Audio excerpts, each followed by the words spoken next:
Hey there! Grab your popcorn and hot dogs. This is gearing up to be the spectacle of the century. We'll compare ancient water monsters in several categories, then pit them against each other in a duel to see which one's the true queen of the water. The contender on the left needs no introduction. The Alpha, the boss, the legend that lived on our planet 3.6 million years ago. She's still the hero of myths and legends and a nightmare for fishermen around the world. Make some noise for Meg the Megalodon! In the right corner, Sarcosuchus, aka Sarky. She's the ancestor of today's crocodiles and a real grandma compared to Meg. She lived about 120 million years ago and saw the dinosaurs come and go. They were even her breakfast sometimes. She lived in what is now the Sahara, but there was no desert then, and the world looked totally different.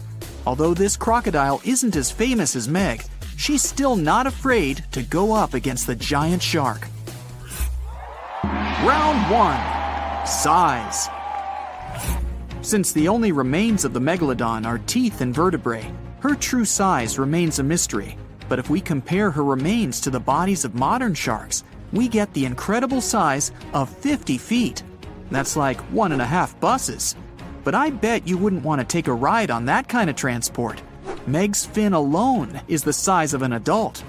This ancient monster remains the largest shark that ever existed. The largest white shark ever measured was 17 feet long. That's less than half. Now Sarky's turn. Until recently, we only had the teeth of this ancient crocodile to go on. But then, scientists discovered some new remains, and they were able to figure out just how big she really was. Sarky was as long as a limousine, about 30 feet.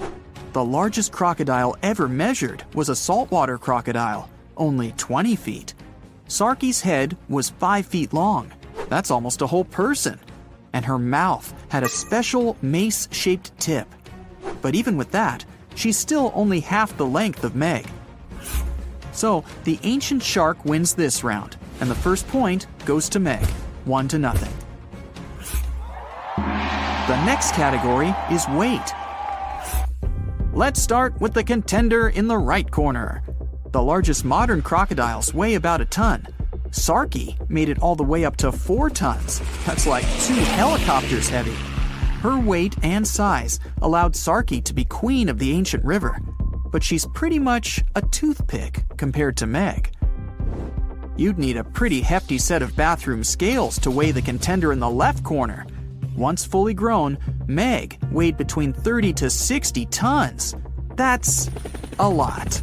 A cargo helicopter can lift 9 tons. It would take around 5 of them to lift Meg safely. The heaviest shark nowadays, the white shark, only 3,500 pounds. Meg wins the second round, and the giant shark gets another point, 2-0.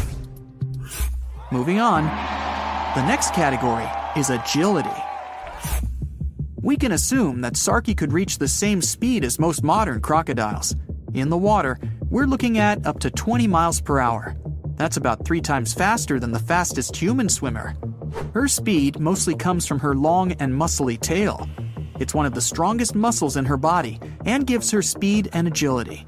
But Sarky wasn't limited to the water world. She liked to move around on land too.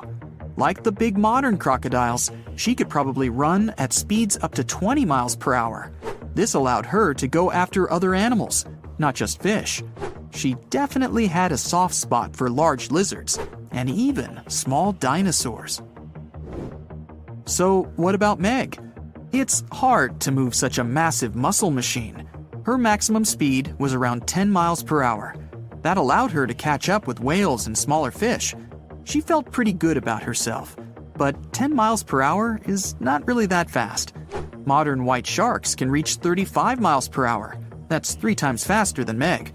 So our giant shark was more like a truck than a Ferrari. Slow to accelerate, slow to brake, and extremely bad at turning.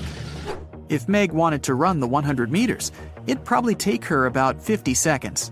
The human world record is just under 47 seconds, but that's in a pool where you have to pull a U-turn halfway. There's no way Meg could do that. Looks like Meg lost a bit of ground to the agile crocodile, and our river monster is finally up on the board, 2-1 in favor of Meg. Okay, next round. How about we call it eating tools?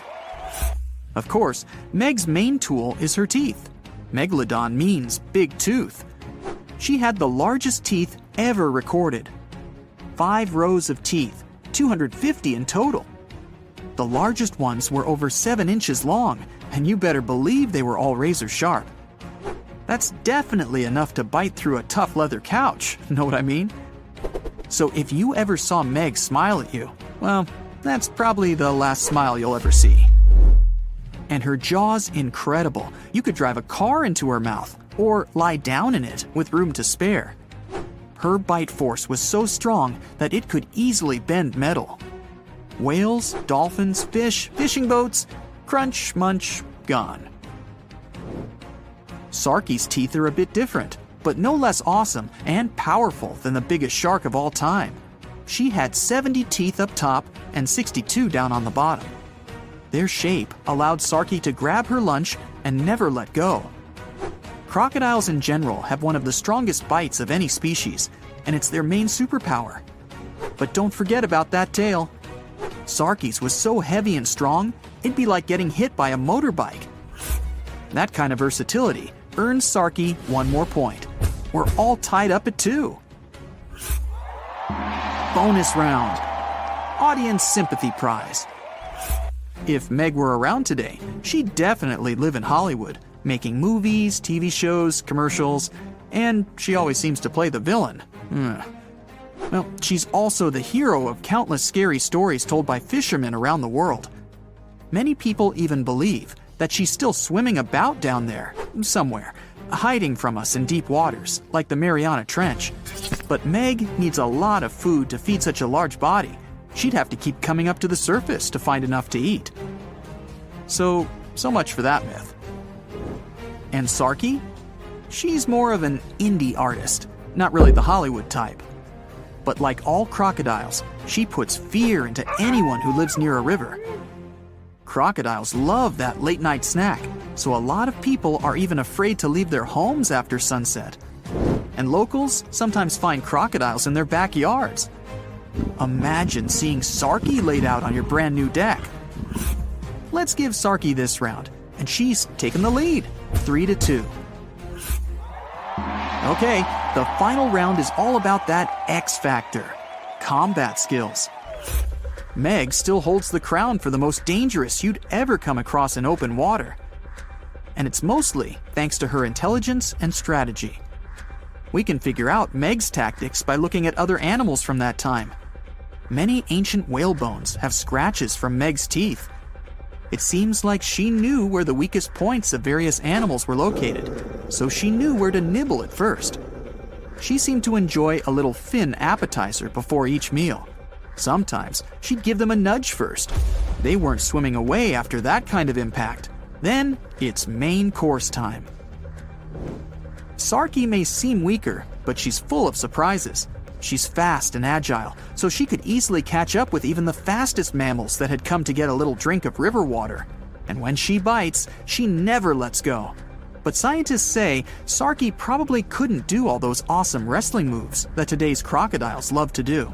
She couldn't roll around, holding her lunch in her teeth. The structure of her head simply didn't allow her to do that. But even so, she pretty much always came out on top. Not too many crocodiles go hungry. Sarki had a good round, but we have to give this one to Meg. She's just too awesome. And we're all tied up again, 3-3. Well, it's time for the big face-to-face matchup.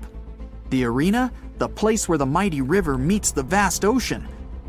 Sarki's great at hiding and sneaking up on people, and so she gets the first go. Meg tries to dodge, but the ancient crocodile already found a tasty fin. Unfortunately, Sarki's teeth are a little too short to cause even the slightest harm to big old Meg. She breaks free and pushes the crocodile with her powerful body. Sarki looks stunned, and Meg sees her chance to make a U-turn and end it. She gathers speed and... oh, it's all over with a single bite. KO. Meg has defended her title and remains the undisputed champion of the world. Who will challenge her next? Scientists and sea biologists say that the mass of squids on the planet exceeds the mass of all people. Keep this fact in your mind while you listen to the story of the Kraken. So no one knows exactly what this giant sea monster looks like. But according to the stories of old fishers and taverns, the records of travelers and legends, the Kraken looks like a giant squid. If so, it has the squid's anatomical properties and reproductive functions. And this is a big problem for us. A female squid can lay anywhere from 3 to 100,000 eggs. Even if most of them don't survive, it's still a lot. Many of these creatures live in the ocean's dark depths that people haven't yet fully explored, and it seems we'll know more about squids soon. The metabolism of these creatures is accelerating thanks to the increase in water temperature, and this causes population growth. Scientists call squids the weeds of the seas because of their rapid reproduction. They can potentially exceed the population of all fish and mammals. Perhaps there will be so many of them soon that they won't have enough food on the ocean floor. They will begin to migrate closer to the surface, small squid and monstrous giant ones. There may be a Kraken among them, or a few, or even tens, hundreds of thousands. And if this happens, humanity and all animals on Earth will face a huge problem. As the kings of nature, people can easily invent poison to destroy Krakens. But how to spread this poison? Giant squids, along with ordinary fish, dolphins, whales, seaweed, and phytoplankton, will suffer if it gets into the water. More than half of the world's oxygen is produced by the ocean. And if people spread this poison in the water, they'll risk disrupting the entire planet's ecosystem. The ocean will become lifeless. So, people have to forget about poisoning the water. For a while, we will be helpless against the squid apocalypse. Let's say a couple of billion squids rise to the surface. A couple million of them are Krakens. The first thing these monsters will want to do is get food. Lunch for them can be both shoals of fish and massive whales, and no one can stop them. Even if megalodons existed, they wouldn't be able to resist the giant tentacles and strong beaks of Krakens. The fish population in the ocean has declined. This means that people can't go fishing anymore. We can catch fish in lakes, rivers, and seas, but it's not enough. Seafood has become very expensive all over the world. A fish tank with goldfish is a luxury. Of course, humans learn to catch giant squids, which solves the problem of hunger in some areas. The profession of a squid catcher is becoming prestigious all over the world. This kind of fishing is dangerous and requires a lot of strength and courage. The second problem is sea travel. Every day, people transport millions of tons of cargo across the ocean.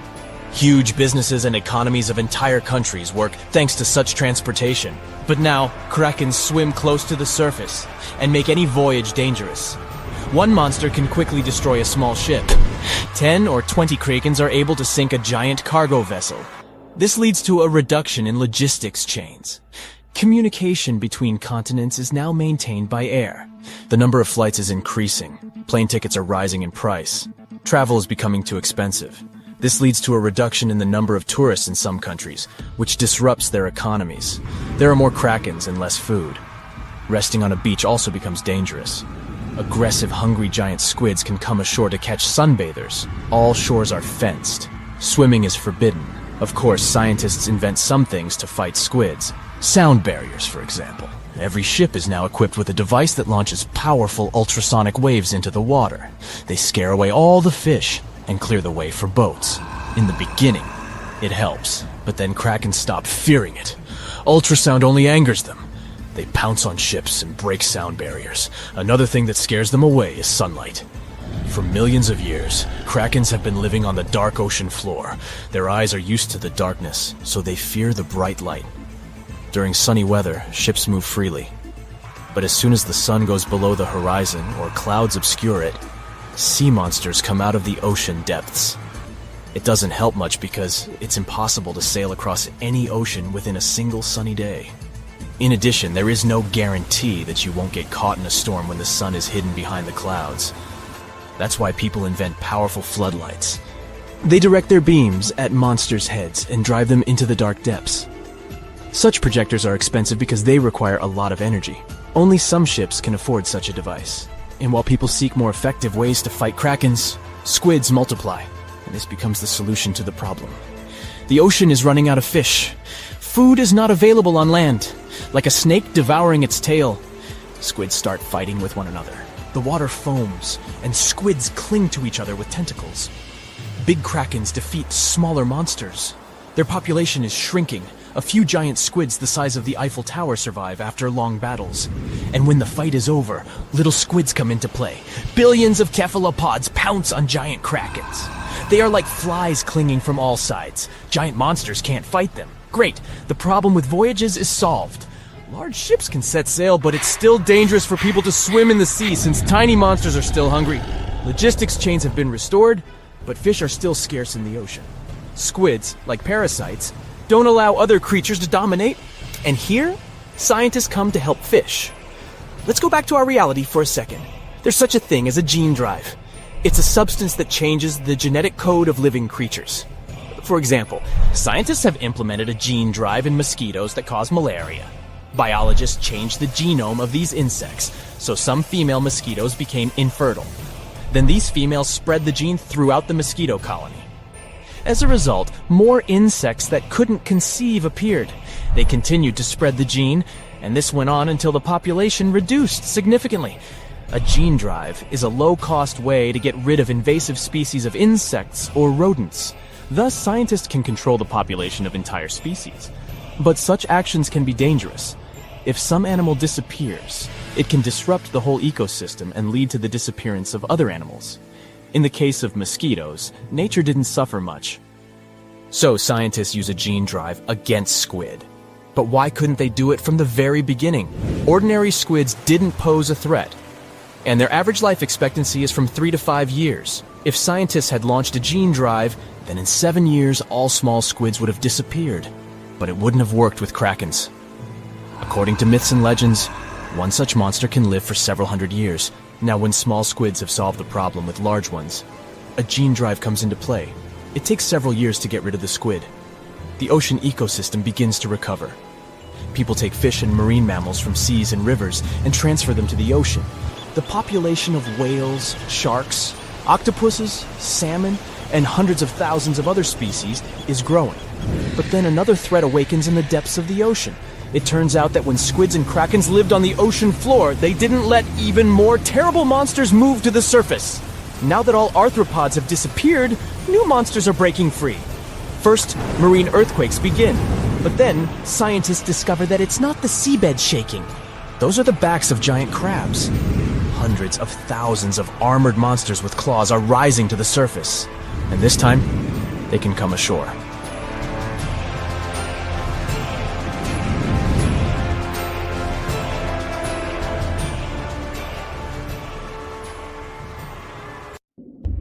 The stonefish. Stonefish aren't going to win any beauty contests, unless the pageant is for best rock look-alike. Their tiny unreflective eyes and rough skin blend in perfectly with their environment. A large head, an even bigger mouth, and a home full of, yeah, it's rocks. And just because you're on the beach doesn't mean you're safe. Stonefish can survive for 24 hours out of the water. Stepping on one, or even handling one, won't be that fun. Their dorsal fin spines have extremely strong venom. It shoots out when they get stepped on, and can lead to paralysis or even heart failure. You'll need help fast. No wonder they're one of the most dangerous creatures in the water, or anywhere. Be careful when scrambling around rocky areas. They love to play hide and seek.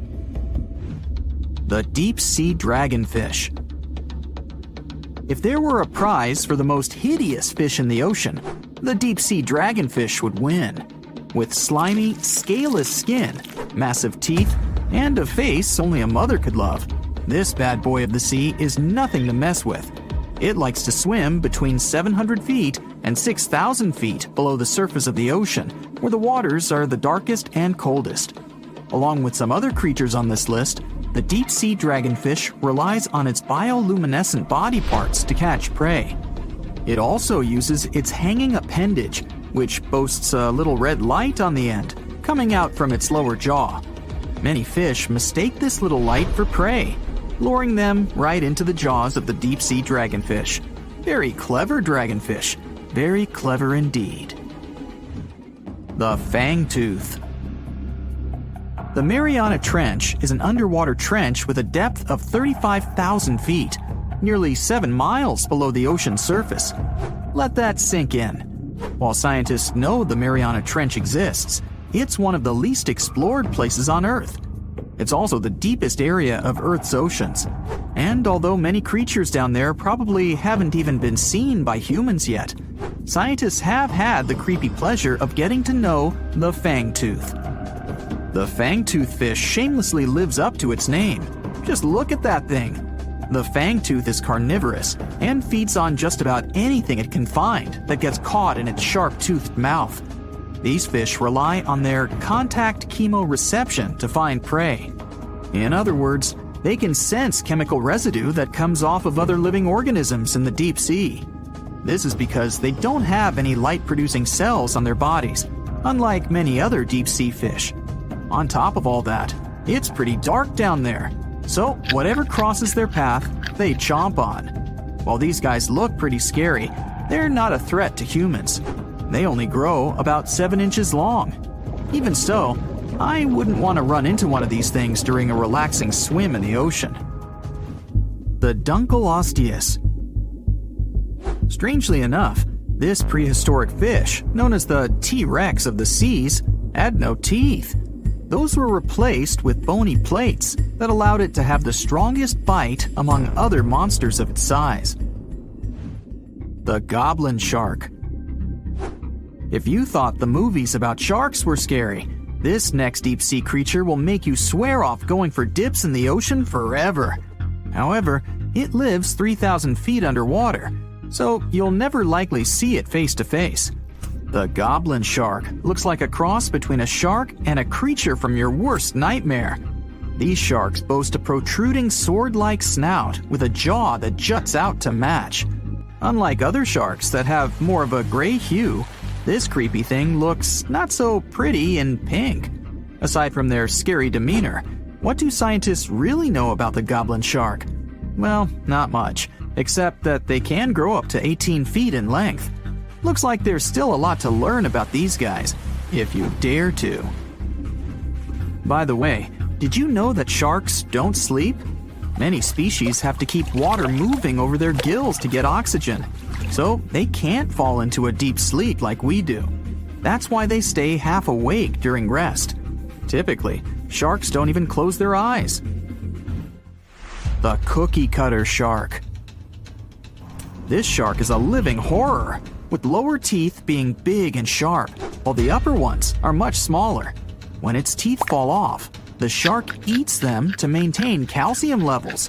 Pretty smart solution for a shark. The frilled shark. Studying the frilled shark is like looking through a portal back to prehistoric times. That's because scientists think that these eel-like sharks haven't changed much since their oldest ancestors roamed the deep sea waters, so they're sometimes referred to as living fossils. These sharks' mouths are filled with a terrifying 25 rows of backward-facing sharp teeth, 300 in total. They're designed to grasp prey and hold them tight so they can't get away, according to early studies of the shark conducted in 1884 and published in the Bulletin of the Essex Institute.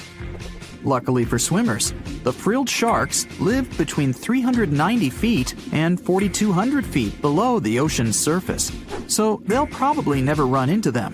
Probably. This is probably the worst nightmare of any dentist. The northern stargazer. Take a look at this cutie. The northern stargazer is definitely not something you'd wish to see on the ocean floor. This horrid creature hides its body under the sand, leaving its face above to wait for prey. The tasseled wobbegong. Here's another carpet shark on our list. It lies low on the bottom of the sea and patiently waits for its prey to come by. The Australian ghost shark. The Australian ghost shark isn't really even a shark, but a very bony fish. It's also a living fossil. It hasn't changed within the last 400 million years. Believe it or not, sharks and humans have a common ancestor that lived around 440 million years ago. Even though we both evolved in our own way, there are still some signs of that connection. For example, the genome of an elephant shark is very similar to humans. The Leopleurodon. This list of terrifying creatures would be incomplete without mentioning the terrifying and prehistoric Leopleurodon. This carnivorous marine reptile existed during the Colovian stage of the Middle Jurassic era and ruled the waters at 9 feet in length. Scientists believe Leopleurodon thrived in this deep-sea trench because of its ability to swim long distances and its 4 paddle-like limbs. While they probably weren't able to propel themselves toward prey like other animals of the area, they did manage to accelerate and attack very ruthlessly and efficiently. Additionally, they relied on their long snouts to smell prey, which leads scientists to believe they didn't rely on sight for hunting. This means they could have thrived in the dark Mariana Trench. Around 150 million years ago, Leopleurodon became extinct due to competition for prey against other thriving marine reptiles. And I think I speak for all of us when I say, thank goodness for that. Considering that scientists have only explored 5% of the ocean floor and found some of the scariest sea creatures imaginable, one can only dream of what other animals reside in the deep sea waters. Perhaps it's best to keep them in your imagination. Am I right? The megamouth shark. This shark is a filter feeder, and it's friendly to humans, although its huge mouth can look quite threatening. Like basking sharks, it swims with its mouth constantly wide open, as if it were on Twitter. The gulper eel. This deep-sea eel has an easily distended belly that allows it to swallow prey twice its size in a single monstrous bite. They have very unusual jaw shapes and can reach about 2 to 3 feet in length. Do you see that large log near the ocean floor? Maybe it's part of an old ship. Treasure, gold, diamonds, I'm rich! Well, as you get closer, you notice something. It's swimming! It's not a shark or a dolphin, it's a saltwater crocodile! Now don't panic. If you bump into one of these reptiles in the sea, it's unlikely it'll think of you as food. Crocodiles have a special valve in their throat that stops them from drowning underwater, but that doesn't mean they can't bite. Usually, they're heading to a nearby island, and the quickest way there is to body surf. They can't really take the ferry, you know. Watching one from a distance should be okay. Just don't swim to shore right away. They love to ambush their lunch in shallow water. If there's one time I'd want to see a great white shark, it's when I'm diving with crocodiles. They'll gladly take a crocodile-sized nibble, given the right motivation. Think you know what lurks in the depths of the ocean? While nearly 95% of our oceans haven't been explored yet, it's hard not to let your imagination run wild. But thanks to brave explorers, deep-sea cameras, and awesome archaeologists, we do know about some pretty incredible sea creatures living in our waters today, and millions of years ago. From the 9-foot spider crab to the 60-foot prehistoric megalodon, these sea dwellers come in all shapes and sizes. But let's focus on sea creatures famous for their huge size. Can you guess which living species of whale is the largest? Well, it's not the orca, but that's a good guess. The orca is a toothed whale that can grow to anywhere from 23 feet to 32 feet, which is slightly smaller than a school bus. How about the narwhal? Nope, they're not the biggest either. These unicorns of the sea live mainly in Arctic waters and only grow 13 feet to 20 feet in length. And that's including their 9-foot tusk. Tired of guessing? Okay, I give in. The largest whale that still exists today is the blue whale. At a jaw-dropping 82 feet to 105 feet, the blue whale is not only the biggest whale we know of, but is currently the largest animal to have ever lived on Earth. Seriously. These animals are bigger than a T-Rex, and even the prehistoric megalodon. If you were to put a blue whale next to a school bus, it would look like it could swallow it. Think about that. According to National Geographic, A blue whale's tongue can weigh the same as an elephant. And their hearts can weigh as much as a car. That doesn't even sound possible. It's no wonder these giants need to eat about 4 tons of krill every day. While there aren't too many animals living today that can compete with the blue whale's epic proportions, there is an entirely different species that is a good contender, and it's not quite what you would expect. It's a jellyfish. No, I'm not talking about the little jellyfish that wash up on the shore and ruin a perfectly good day at the beach. I'm referring to the lion's mane jellyfish, the biggest jellyfish around. This invertebrate can grow up to 120 feet long. They also come in different gorgeous colors like red, purple, or even shades of orange. As if their length wasn't impressive, the lion's mane jellyfish boast a whopping 8 sets of 70 to 150 tentacles. That means they can have up to 1,200 in total. And here's the giant oceanic manta ray, the largest type of ray in the world. Their wingspan can be longer than a bus. These guys can reach 30 feet in length. They also have the biggest brain compared to body size among all fish. Unlike their stingray cousins, mantas don't have venomous tails. And while the lion's mane jellyfish and the blue whale are yet to be beaten for the longest sea creature, there is one marine creature that can grow even larger in length. The Portuguese Physalia physalis, tentacles and all, can reach a length of 165 feet long, and that's according to mentalfloss.com. While this thing may look a lot like a jellyfish, it's actually known as a siphonophore, and there are hundreds and sometimes thousands of them that are genetically identical. Their long tentacles help the organism catch prey, and its sting is fatal to most animals, even humans in some cases. What's even creepier is that if one of the tentacles comes off the organism for whatever reason, it can float around the water for days before decomposing. Even if it's detached, this tentacle can still sting you. But don't go running out of the ocean just yet. Your chances of being hurt by a Portuguese Physalia physalis sting are pretty slim. However, if you do get stung, the side effects aren't pretty, with welts, stomach cramps, an elevated heart rate, and an upset stomach. While you don't want to go anywhere near these long creatures, they sure are pretty to look at. Check out all those colors. The Shastasaurus is the biggest marine reptile that has ever existed. These predators lived during the late Triassic period, about 210 million years ago. These amazing giants could reach lengths of up to 69 feet and weighed more than 75 tons. This made the Shastasaurus as heavy as a blue whale. And if you could stand this creature up vertically, it'd be as tall as a 7-story building. Despite appearances, the Shastasaurus was actually pretty slim for its size. Its ribcage was only 6 feet across. You'd think that this big guy was chowing down on other dinosaurs, but that's not the case at all.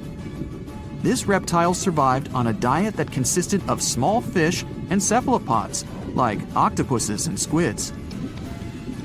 The Albertonectes is a bright representative of the plesiosaur family, meaning that this marine reptile had a small head on an incredibly long neck and large flipper-like limbs that helped it move through the water. These creatures occupied the seas around North America 76 to 70 million years ago. The length of this sea monster could reach 38 feet, with its neck taking up 23 feet of that length. Its neck was a true record breaker. It had a whopping 76 bones in it. No other animal known to humankind has had so many vertebrae in its neck. Scientists aren't sure why they needed such a lengthy neck. They might have used it to collect shellfish off the seabed, or perhaps it helped them capture their main prey, fish and squids. This aquatic reptile also had gastroliths in its stomachs. Some of them were as big as 5.5 inches in diameter. The Tylosaurus belonged to the Mosasaur family. It dominated the shallow seas of North America about 85 to 80 million years ago. This was an enormous predator, with the biggest representatives reaching 45 feet in length. It had a narrow hydrodynamic body with a blunt, powerful head that the animal used to ram and stun its prey. Its body was equipped with agile flippers and a long tail decorated with a maneuverable fin. The Tylosaurus was a carnivore, and its diet included not only fish, turtles, and small sharks, but also other mosasaurs, plesiosaurs, and flightless birds. Meet Ophthalmosaurus. This prehistoric reptile thrived during the late Jurassic period and lived in oceans all over the world. Ophthalmosaurus weighed somewhere around 6,000 pounds and grew to approximately 16 feet long, according to NewDinosaurs.com. That's about the same length as the beluga whale that exists today. It's too bad these guys went extinct before we had a chance to see them ourselves, as their cartoonish wide eyes and dolphin-like features are pretty darn cute. Of course, the Ophthalmosaurus evolved over time to become ophthalmologists, or eye doctors that we know today. No, that's just a lie. Just testing you. The Mosasaurus is a truly gigantic predator that dominated the seas all over the world about 66 million years ago. According to fossil evidence, some specimens could be more than 50 feet in length. This fact makes the Mosasaurus the biggest marine carnivore of its time. One of the most terrifying things about this creature was its crocodile-like head, decorated with literally hundreds of razor-sharp teeth, neatly organized in 2 rows on both jaws. The thing is that it was pretty challenging for the Mosasaurus to grab its prey in the water. That's why it had all these teeth, plus something special: pterygoid teeth anchored to the bones on the roof of its mouth. This made hunting and holding onto its prey much easier. The Styxosaurus belonged to the plesiosaur family and lived during the late Cretaceous period, around 85 to 70 million years ago. Upon first glance at this dinosaur, you might mistake it for a sea snake, and it'd be an honest mistake. Styxosauruses were about 35 feet in length, but over 16 feet of that consisted just of their long snake-like neck. They had a comparatively small body and weighed approximately 4 tons. Their mouths were full of razor-sharp cone-shaped teeth that they used to catch fish. They didn't need to chew their prey, thanks to the 200 small stones called gastroliths in their bellies that probably aided in digestion. At the same time, some scientists believe that the Styxosaurus used these stones to sink to the ocean bottom in search of particular types of fish. Looks kinda like Nessie to me. What's the scariest predator under the ocean? The crocodile? I don't think so. Loch Ness Monster? Please, it never existed. How about the Kronosaurus? Well, it is extinct, but you might be onto something. Let's take a look at what it'd be like if these creatures were still around today. First things first, what on earth was it? The Kronosaurus was a marine carnivore that lived in the cool, high-latitude Eromanga Sea. It covered vast areas of inland Australia between 90 and 120 million years ago, during the early Cretaceous period. Near-complete fossils of the creature were also found near Colombia, which is a country that has a noted connection to prehistoric reptiles and turtles. This fact makes it extremely possible that the monster I'm about to describe existed worldwide. You might have heard saurus and thought, oh, it's a dinosaur. But these were actually reptiles. They were the largest member of the Pleosauroidea family, referred to as plesiosaurs. Fossil evidence suggests they weighed over 20,000 pounds and were roughly 30 feet in length. Just to put that in perspective, the longest crocodile ever measured was a saltwater crocodile by the name of Lolong from the Philippines. It was 20 feet in length and weighed just under 2,500 pounds.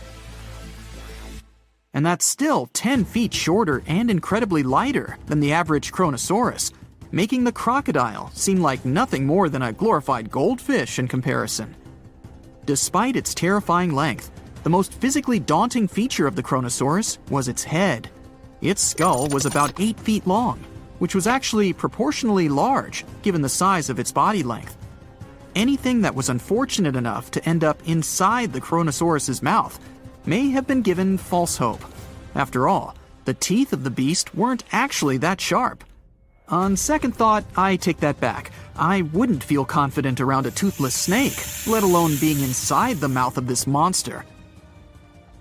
But it's true that the Kronosaurus's teeth weren't sharp. especially when compared to other carnivorous reptiles, such as crocodiles and alligators. The teeth of this prehistoric sea creature were instead conical.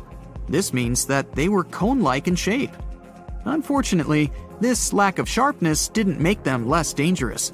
The teeth were enormous and could be up to 12 inches long from the crown tips to the bottom of the roots. This obviously meant that the Kronosaurus had an extremely powerful bite. It was estimated to be up to 30,000 newtons, which is almost twice as powerful as the bite of a large saltwater crocodile. Because of the bluntness of their teeth, they weren't suited for twisting their prey once in their grasp, but the size and shape of the teeth made them perfect for simple open and shut biting. They would have had no problem crushing hard objects such as the toughest of shells any sea turtle could offer. Just like crocodiles, the Kronosaurus is believed to have had a short neck. This may have been an adaptation to allow the beast to successfully catch small, evasive animals. Their body, in general, was fusiform and streamlined. This means it was narrowed at both ends and had very little resistance to the flow of water. The Kronosaurus was also equipped with 4 paddle-like limbs. The hind limbs were larger than the front ones. They could span approximately 7 feet in diameter. All in all, this set the Kronosaurus up to effortlessly propel itself through the waters and be an ultimate predator. Predator X, if you will? That's the name that was given to the fossil of a creature discovered near Svalbard, a Norwegian island group, in 2009. The fossil was identified as a 50-foot-long, 100,000-pound monster with a bite force of 33,000 pounds per square inch. This might be the highest bite force of any known animal. Although Predator X is yet to be classified as any specific type of animal, it was definitely a plesiosaur like the Kronosaurus. And even if it wasn't Predator X, the Kronosaurus was still most definitely a ferocious titan when it roamed Earth's oceans. The Kronosaurus actually got its name from the Greek mythological figure of Cronus, the father of Zeus. Cronus was viewed as a titan from a generation of super powerful beings. So what was it that the Kronosaurus, this terrifying monster, actually feasted on to satisfy its appetite? This creature was known to eat sea turtles, squid, and other larger marine reptiles of that time, such as elasmosaurids and ichthyosaurs.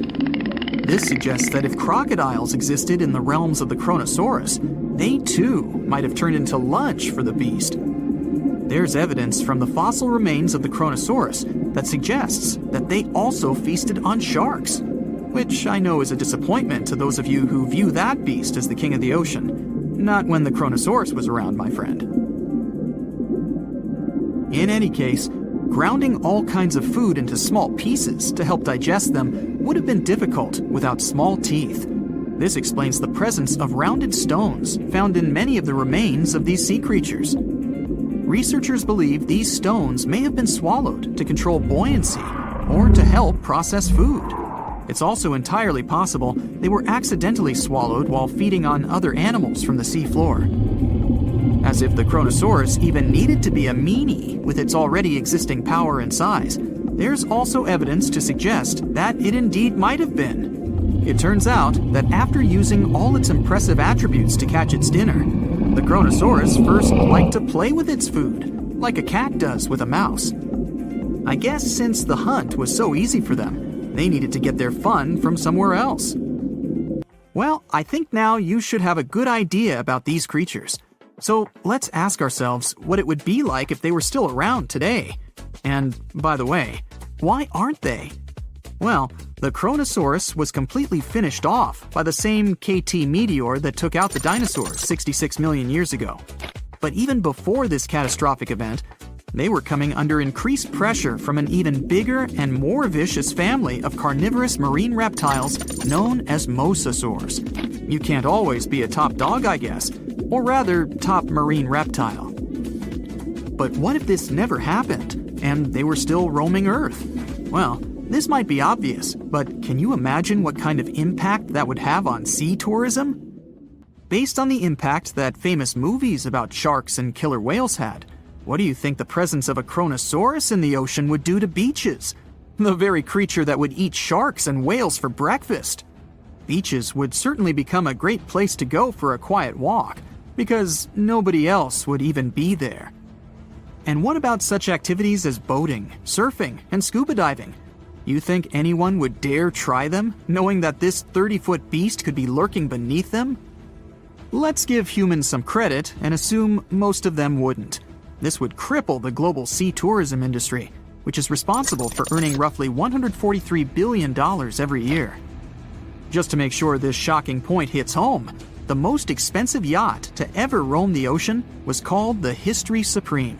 Its master bedroom was believed to have a statue made of T-Rex's bone and a wall made of meteorite rocks, as well as a 24-karat gold panoramic wall aquarium. Anyway, this yacht was worth nearly $5 billion, meaning you could buy 38 of them with the money lost in potential damages to sea tourism caused by the Kronosaurus. I'm sure that the yacht's owner was happy the beast never made an appearance in their luxurious aquarium. So luxurious, in fact, that some people believe the History Supreme, reportedly owned by some business genius from Malaysia, never even existed. Rumor has it that it was simply an elaborate hoax fabricated by the supposed designer. Anyway, I don't think the trouble would just stop there. People could actually be in serious danger, regardless of being near the ocean or not.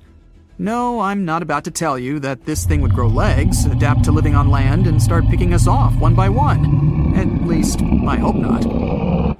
I'm just going to point out the damage that the Kronosaurus would inflict through its devastating impact on sea trade. In America, ocean transit accounts for 76% of national trade. On top of this, more than 100 vital pharmaceutical products originate in the sea. I'll also state the obvious and point out that the ocean is a huge food source for us humans. The presence of the Kronosaurus could have a great impact on our relationship with the ocean, something we usually take for granted. The water is bubbling under the fishing boat as if something is coming up out of the water. It gets closer and closer. The water seems to boil. Suddenly, you see giant jaws and glistening teeth. Seconds later, a huge shark jumps out of the water and crushes the boat in one bite. It was the Megalodon, the largest fish that ever existed on Earth.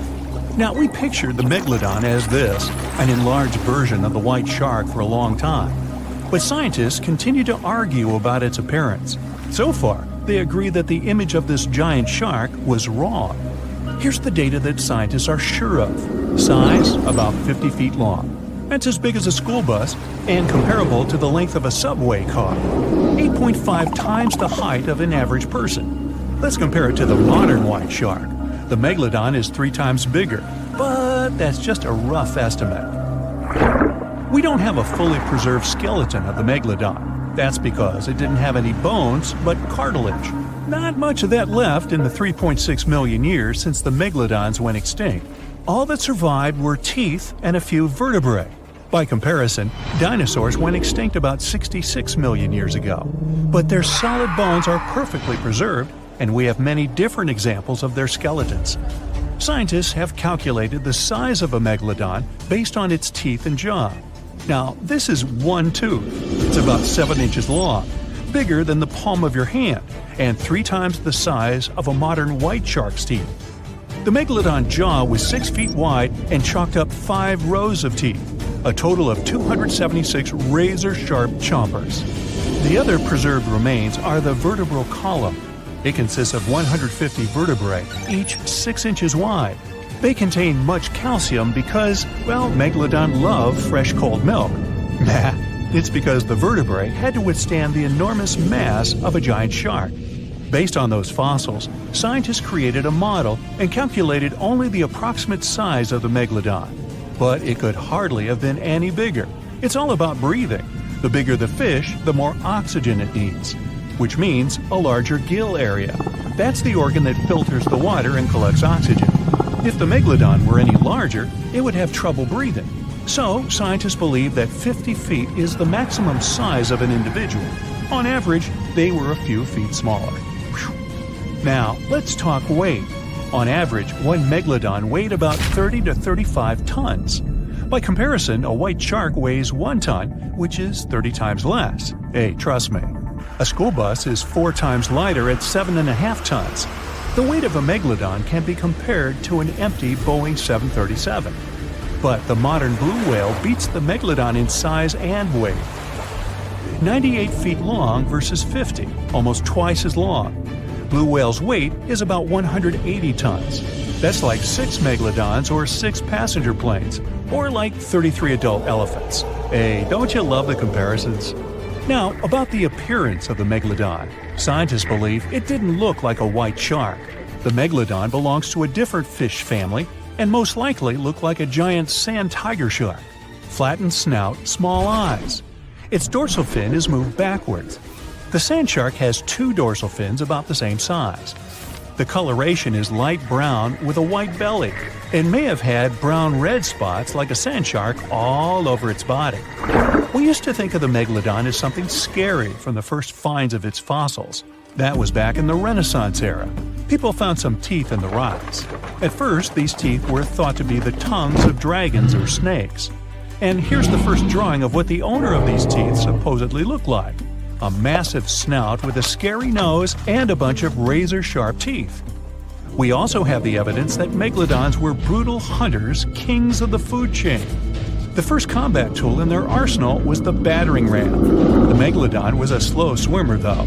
It could only accelerate up to 11 miles per hour. In comparison, the modern white shark can reach 35 miles per hour in a dash for its meal. The fastest human swimmer could only go 6 miles per hour. Well, good luck with that. But the megalodon had incredible mass. Though slow, its battering ram had tremendous power. The megalodon would take its prey by surprise. It had only one chance to hit it. If it missed, it would take too long for a second round. The maneuverability of the megalodon was comparable to a large truck. But if the ram was successful, the prey was stunned and couldn't move. At this point, the megalodon aimed at vulnerable spots, like the fins and tail of the prey. Scientists have found many ancient whale remains with megalodon tooth marks. It turned out that the giant shark knew where its prey's vital organs were located and could strike at them.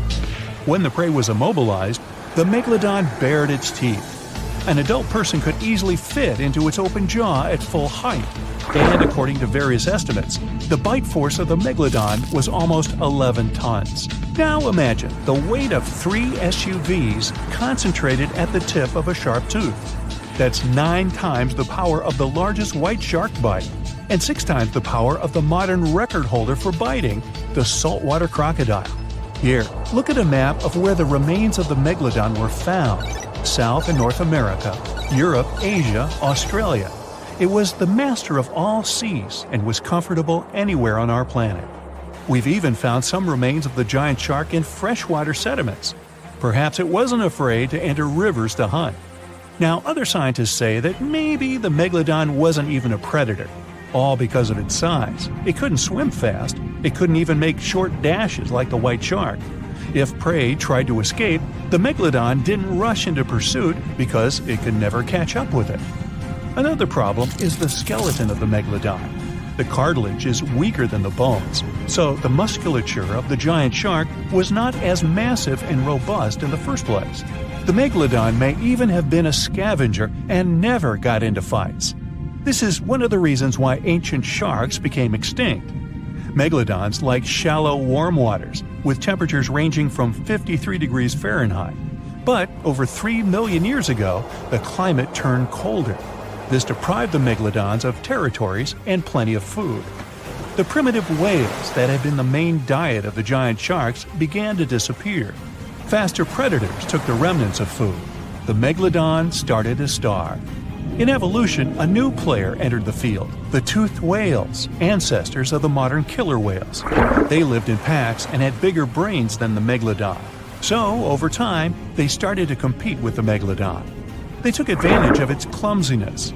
A group of killer whales could easily win a competition against a giant shark. Many scientists believe this was the reason for the disappearance of the largest shark in the world. But there are theories that the megalodon is still alive and roaming the dark waters of our planet. Several Australian fishers have allegedly encountered a shark of incredible size, but no one can confirm these testimonies. Fans of this theory believe that giant sharks can hide in deep waters away from human eyes. In the Mariana Trench, for example, it's the deepest place on our planet. It's deeper than if you stuck Mount Everest in the water, and we've even found the teeth of a megalodon there. But science says that such a giant shark couldn't live in the Mariana Trench for many reasons. One, it's too cold. The megalodon was probably a cold-blooded fish, so it had to use the warmth of its environment to survive. But the water in the Mariana Trench is cold, about 40 degrees Fahrenheit. That's because the deeper down, the less sunlight gets in there. The second reason is pressure. Every 30 feet deep increases the pressure by 1 atmosphere. That is, at the depth of 100 feet, the water presses you 3 times harder than you would feel it at the surface.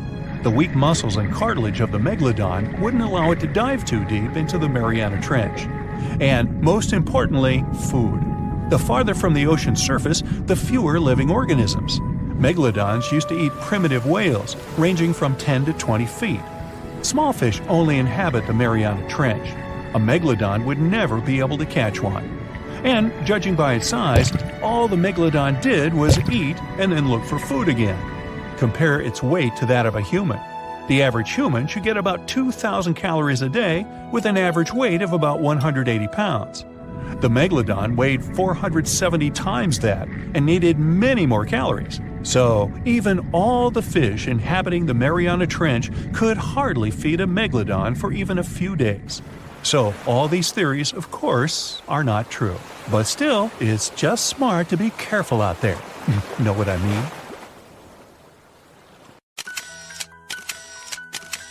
At the beginning of the 20th century, somewhere off the coast of West Africa, a German steamship was leaving the port. Suddenly, the weather got worse, and the vessel entered a thick fog. The sailors ran aground on a sandbank close to the shore. Luckily, no one was hurt, and they were even able to save their precious cargo. But the ship was stuck in the sand for good. And it was not alone there. Nearly the entire length of the western coast of Namibia is called Skeleton Coast. If the name sounds scary, that's because it is. This 976-mile-long beach line is among the most dangerous places on Earth. The local Bushman tribes believe that their supreme deity made this land when it was angry. The Portuguese were the first Europeans to set foot in Namibia in the 15th century. And yep, they didn't like Skeleton Coast either. Portuguese explorers thought this land presented the gates to the underworld. This is the place where the Namib Desert meets the Atlantic Ocean. It might be dangerous, but it's actually beautiful.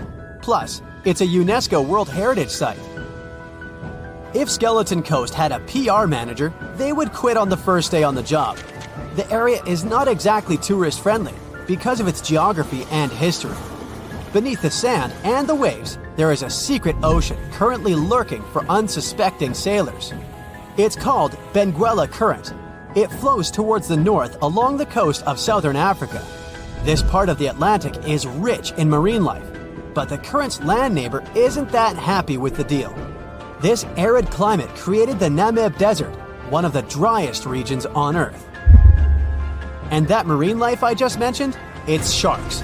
11 species of them to be exact. And yes, the great white decides to pop by once in a while. So far, we've got a desert landscape, strong currents, and sharks. Not a place for a beachside resort, definitely. But if someone ends up on Skeleton Coast, will they know they're in danger?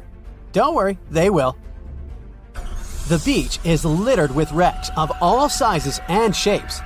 If you remember that German ship I mentioned in the very beginning, its massive and rusted stern is now sticking out from the desert sand. There are some 500 wrecks in total scattered along the coast, and it's a mixed crowd, from Portuguese galleons centuries old to ships that ran ashore here in the 21st century. A modern fishing ship called Zela India managed to slip from its tow rope in 2008 and ended up on Skeleton Coast. Okay, it didn't escape on its own. It had some help from the elements. But it's better to be a tourist attraction on a beach than to be broken up for scrap. That's where the trawler was originally going, poor thing. Skeleton Coast's most famous inhabitant, to call it such a place, is the wreck of the Dunedin Star. The British cargo liner ran aground here in 1942. The massive rescue operation that followed reveals why it's so dangerous for sailors to end up here. The rescuers managed to save all of the crew and passengers, but at a heavy price. An aircraft and a tugboat were lost in the process. It took the last of the rescuers a full 2 months to return home to Cape Town. Why, you might wonder? One look at the map of the region reveals the reason. It's an endless sea of yellow, which is the sand. There are so few roads here, so Skeleton Coast is hard to reach by land. There are also legal obstacles. You need a special permit to drive into the area. But the skeletons in the name of the area don't only refer to ships, they also stand for animal bones. Most of these belong to whales and seals. Many animals have adapted to the area, so lions and hyenas roam the coastline in search of a meal. Yeah, now there are hungry lions as well, as if those sharks weren't enough. Other animals with a temporary residence on Skeleton Coast include elephants, cheetahs, leopards, and giraffes. In 1971, the Namibian authorities established a national park here, but except for surfers, after an adrenaline rush, they don't get many visitors. You can understand why. The Namib Desert is the oldest desert in the world, and it's not very tourist-friendly either. Those who travel to the region should pack sunscreen and a warm winter jacket. A weird combo, right? Well, not so much when you think that during the day, temperatures soar over 110 degrees Fahrenheit.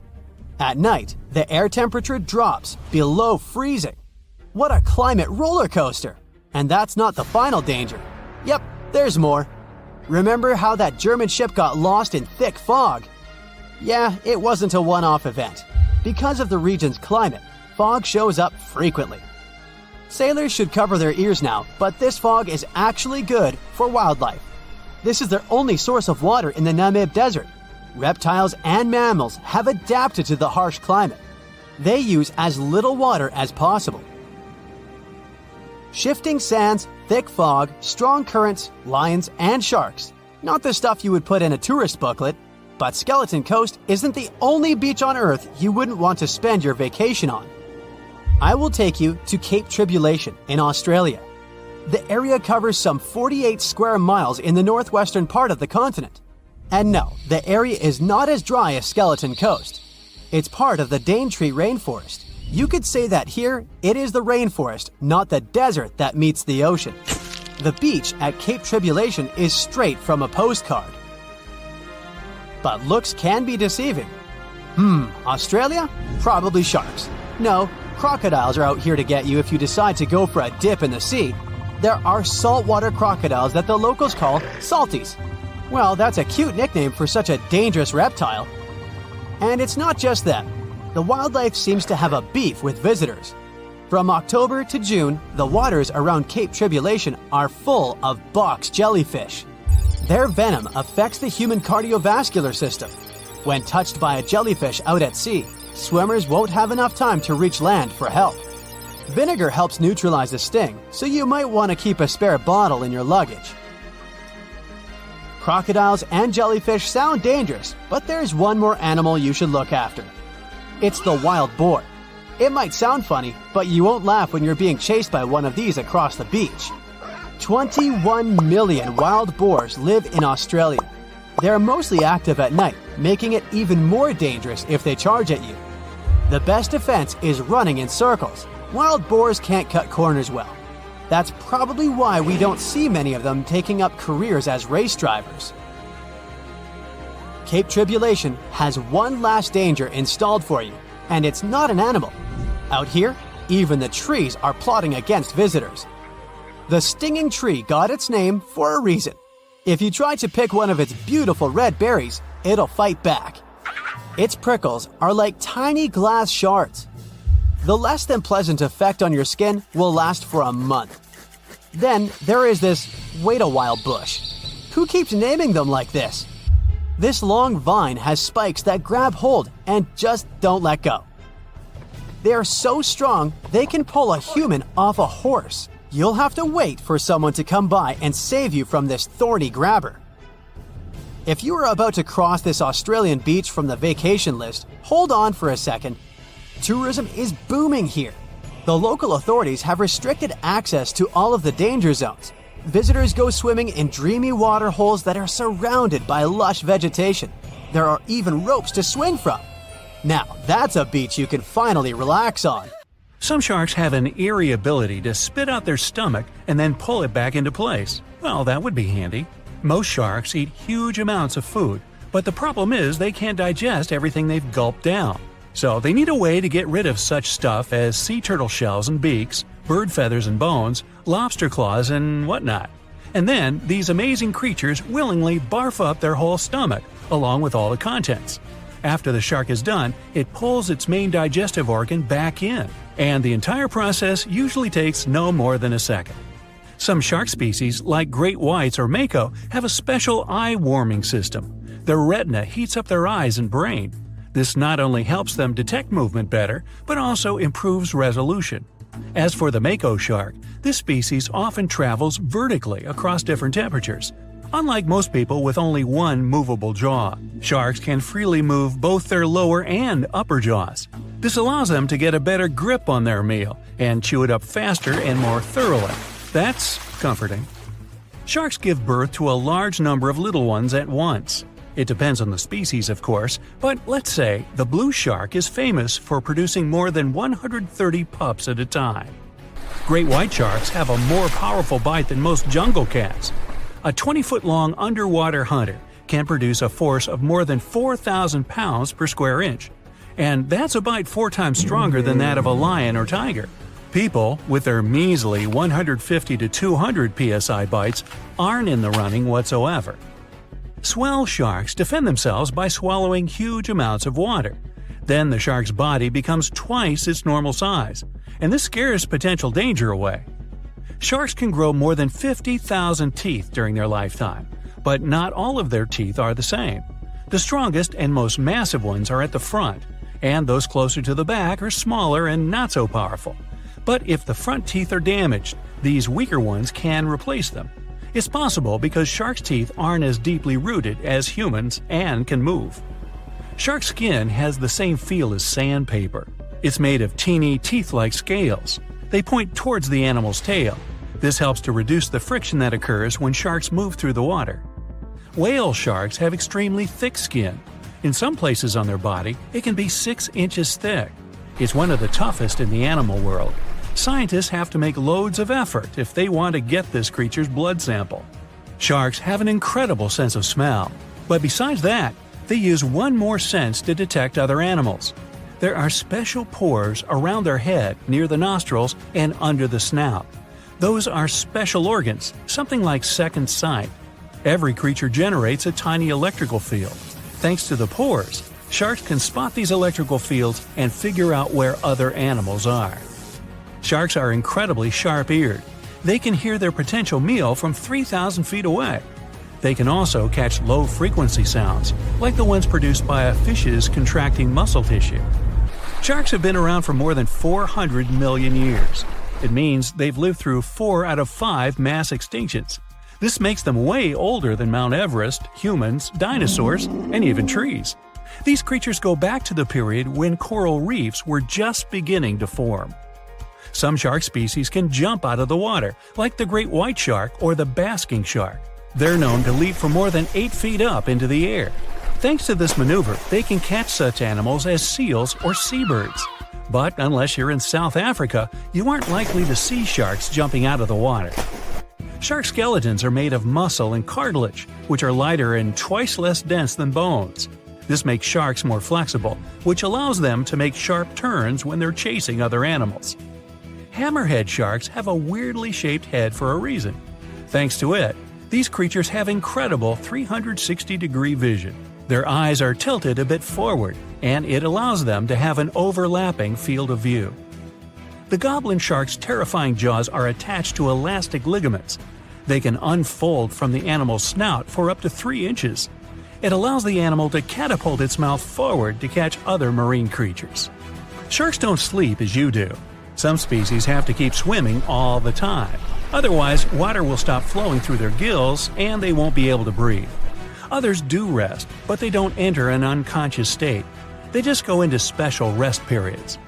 These creatures don't have eyelids. That's why their eyes remain always open, and their pupils monitor their surroundings. They also keep their mouth open so that the water can pass through their gills. Sharks can travel remarkably long distances without needing any rest, all thanks to their bizarre sleeping pattern. For example, great whites can swim distances of more than 2,000 miles without stopping to eat or rest. How come these creatures don't starve? They draw on the fat stored in their livers. By the way, this organ can compose up to a third of the animal's body weight. Contrary to popular belief, sharks do not and cannot swim in reverse. Their tails propel them forward, and their pectoral fins help them to keep their balance and turn. It means that, anatomically, these animals can't move in any direction other than forward. Sharks have no vocal cords. They can't produce sounds to communicate with one another or express their emotions. That's why they have to use body movements, like twisting their bodies or flipping over. Sharks live in all of the world's oceans, but several species also inhabit freshwater rivers and lakes. For instance, bull sharks have been found in tropical rivers. They're also known to be able to swim between fresh and salt water. The smallest shark out there is the dwarf lantern shark. This unique creature doesn't grow longer than 8 inches, but the shark makes up for its tiny size in other ways. For example, some of its organs emit light, and since the creature lives in the shallow waters, this helps to camouflage it in the rays of sunlight. Blue sharks eat a lot, often more than they need. Some of this food can remain undigested for weeks till it's needed for energy. Sharks have something that looks similar to a tongue, but this organ is called the basial. It's the front section of the cartilage that goes from the shark's chest to its mouth. It doesn't move and is pretty much useless. The so-called tongue doesn't take part in the process of feeding. It isn't covered in taste buds. Its only real use might be that it supports some of the bones connecting the shark's gills. There are hundreds of shark species in the world, more precisely around 500. Some of them are pretty bizarre. Just look at the goblin, basking, or cookie-cutter shark. All these sharks vary in size, from several inches to dozens of feet long. They also live in absolutely different environments. Tiger sharks eat whatever they can get their jaws around. Some of the weirdest things they've munched on are video cameras, bags of money, license plates from almost any U.S. state, dog leashes, you name it. Each whale shark has a unique pattern on its skin. These spots and stripes can be used to identify individual sharks, just like fingerprints are used to identify people. The blunt-nosed six-gill shark can dive to a depth as great as 5 Empire State Buildings. Baby sharks are called pups. When they get born or hatch, they are already fully nourished, and if they choose to swim away from their mama shark, they don't need to hunt for food for at least several weeks. Uh-oh, did somebody say baby shark? So you're swimming 2 miles down at the bottom of the ocean. Don't ask me how, just play along. It's cold and the pressure is intense. No fish in sight. Then you notice a green shiny thing. It's a cookie-cutter shark. Its neck glows in the dark to attract fish and other delicious treats. The shark doesn't look like much. It's small, about the size of a cat. It has brown skin and large green eyes. But looks can be deceiving. Every night, this creature rises to the surface and goes after great white sharks, whales, even swordfish. If you look closely, you'll see a round mouth with a bunch of sharp teeth in it. They don't just bite, they work kind of like a saw. This one's called a cookie-cutter shark because when it sees something delicious, it takes a cookie-shaped bite out of it. These sharks have even been known to disable submarines. Wonder what flavor they are. Our next shark is about the length of a car. Only about 100 of these sharks have ever been seen, but if you met one, you'd never forget it. It has a big mouth, a huge mouth, a mega mouth, like me. It's the mega mouth shark. You could easily fit in it if you curled yourself up. They're not dangerous though, not to humans.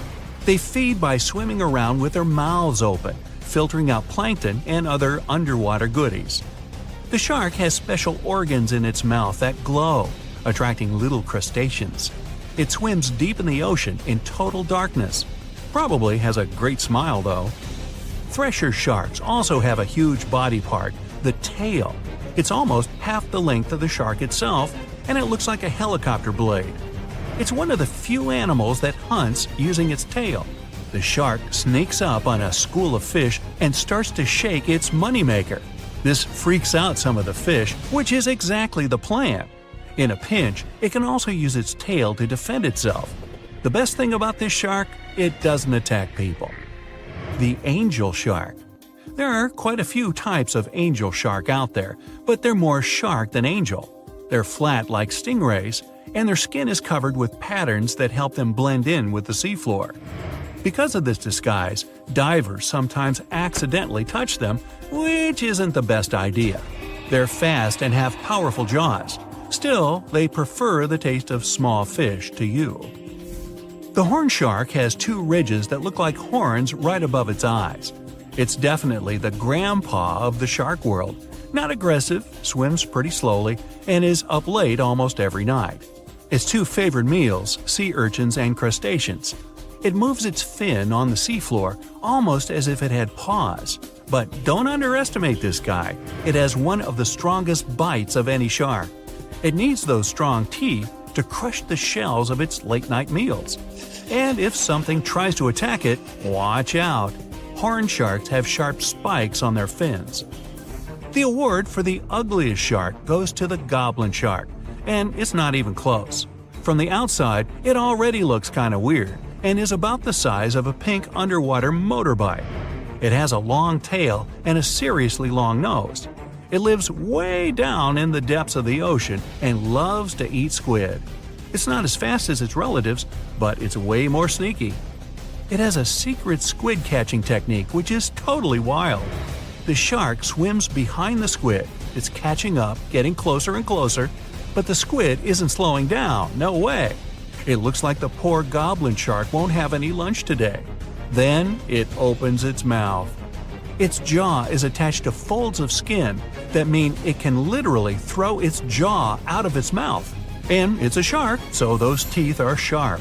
That extra reach helps it grab its lunch, and when the meal's over, it pops its jaw back in its mouth. These sharks have been seen many times off the coast of Japan. They're actually named after the goblins in Japanese myths and fairy tales. There's only one thing out there cooler than a ninja shark. It's the ninja lantern shark. Imagine there's a tube you can slide down that takes you to the bottom of the ocean.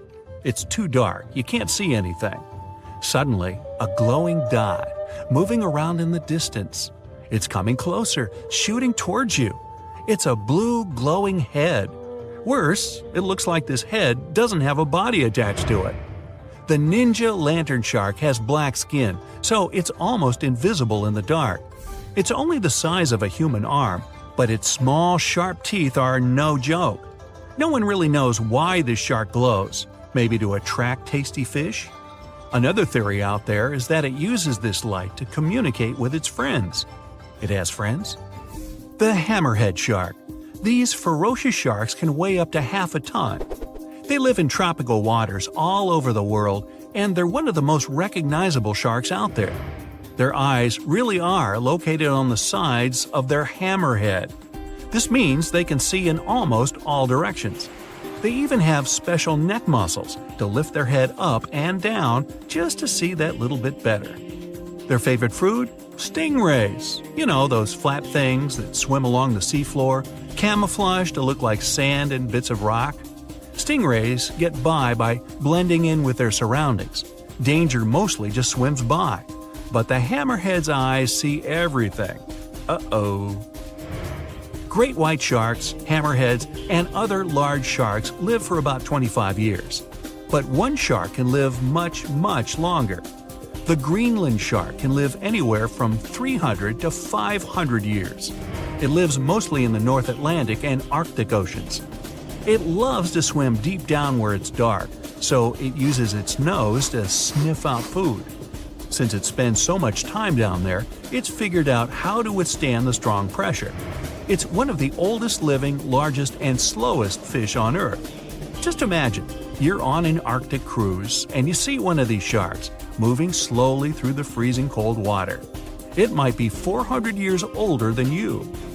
Most sharks are omnivorous.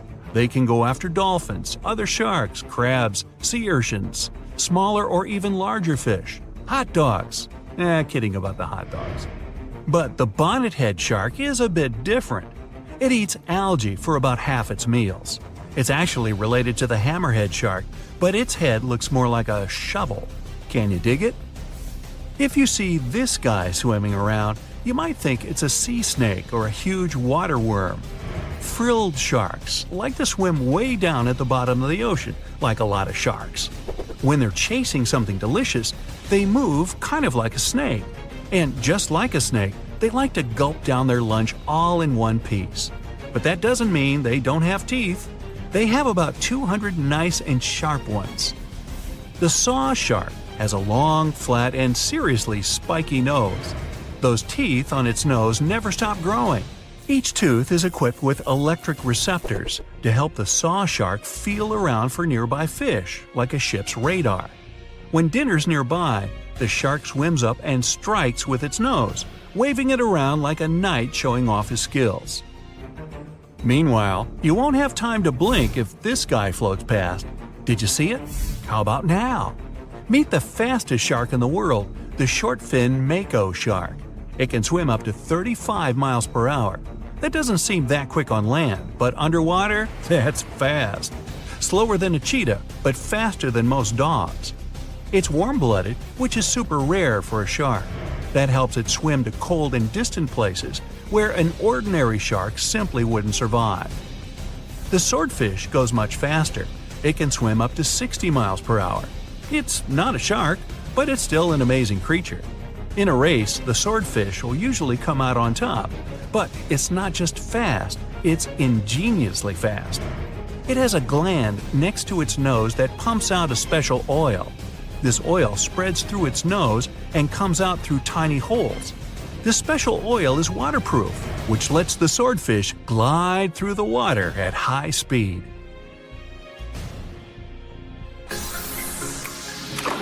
So, you're diving in the Atlantic Ocean, and suddenly you realize you haven't seen anyone else around for a while. You come up to the surface and your boat's gone. No! In the distance, you can see an ocean buoy you can climb onto.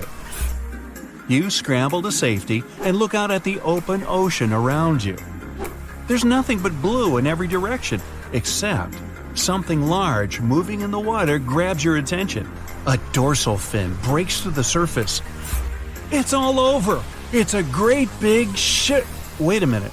It just rolled onto its side. Oh, it's not a shark at all. You just encountered the heaviest bonefish in the world, the sunfish. It can grow up to 14 feet long, and it lives deep down in the ocean. What you're seeing is the sunfish surfacing. Some people call it the mola mola. It mostly dines on jellyfish and can dive down anywhere from 600 to 2,600 feet. It's not sunbathing or anything, it's letting seabirds eat any little bugs that try to get away with a free ride. A delicious meal, I'm sure. Yeah. The sunfish is so large and heavy, it's extremely difficult for scientists to study it, especially when it swims down so deep. The mola mola, just like the jellyfish, is not even a fish. It's a plankton. It's kind of a laid-back creature that drifts with the current rather than swimming against it like normal fish. The sheep's head fish lives around the Gulf of Mexico and off the West Atlantic. It lives quite far down from the surface, and I hope it stays down there. Its teeth help snag its favorite food, shellfish. While it may look scary at first, the sheep's head fish is a regular at fish markets and some restaurants if you're game to try it. I know I wouldn't eat anything with teeth that looked like mine. The world's most misunderstood fish also happens to look like the saddest. The blobfish lives deep down off the coasts of Australia and New Zealand. It's considered one of the strangest creatures ever caught, and for good reason. This fish just isn't made for the surface. It looks like a melting pile of goo, with a frown. One thing we know about deep-sea fish is that we don't know anything about what really goes on down there. So, you make it to dry land and you hear a deep grumbling sound coming from the muddy sand nearby. Some strange eel-like animals are moving around. They might be cute, but picking one up might be a big mistake. They might mistake your finger for a nice mid-afternoon snack. The giant mud skipper lives throughout Southeast Asia and surprisingly can outrun a human if needed for a little while at least. They love muddy water, so they mostly hang out near shorelines. What makes these fish unique is that they spend most of their time out of the water. Although they only grow to about 1 foot long, they can jump about 2 feet. The walking trees of the Amazon are one of the biggest secrets of the forest. You head over there. These trees aren't walking around with legs like you or me, but they're still able to move about 60 feet every year or two. What happens is that new roots search for sunlight while the old roots leave the soil, one root in front of the other. Their movements are incredibly slow. You won't be able to sit there and watch them strut their stuff. But if you've got nothing but time on your hands, you'll notice the trees shifting week by week, trying to find the best possible light. You're walking in the West African jungle, whistling away. You pick up a small stick to get rid of some spider webs in your path. It's all good until you realize that stick is tickling your hand and bending. Lucky for you, you just picked up a giant African millipede. They grow to about 1 foot long, so they kind of look like a small snake.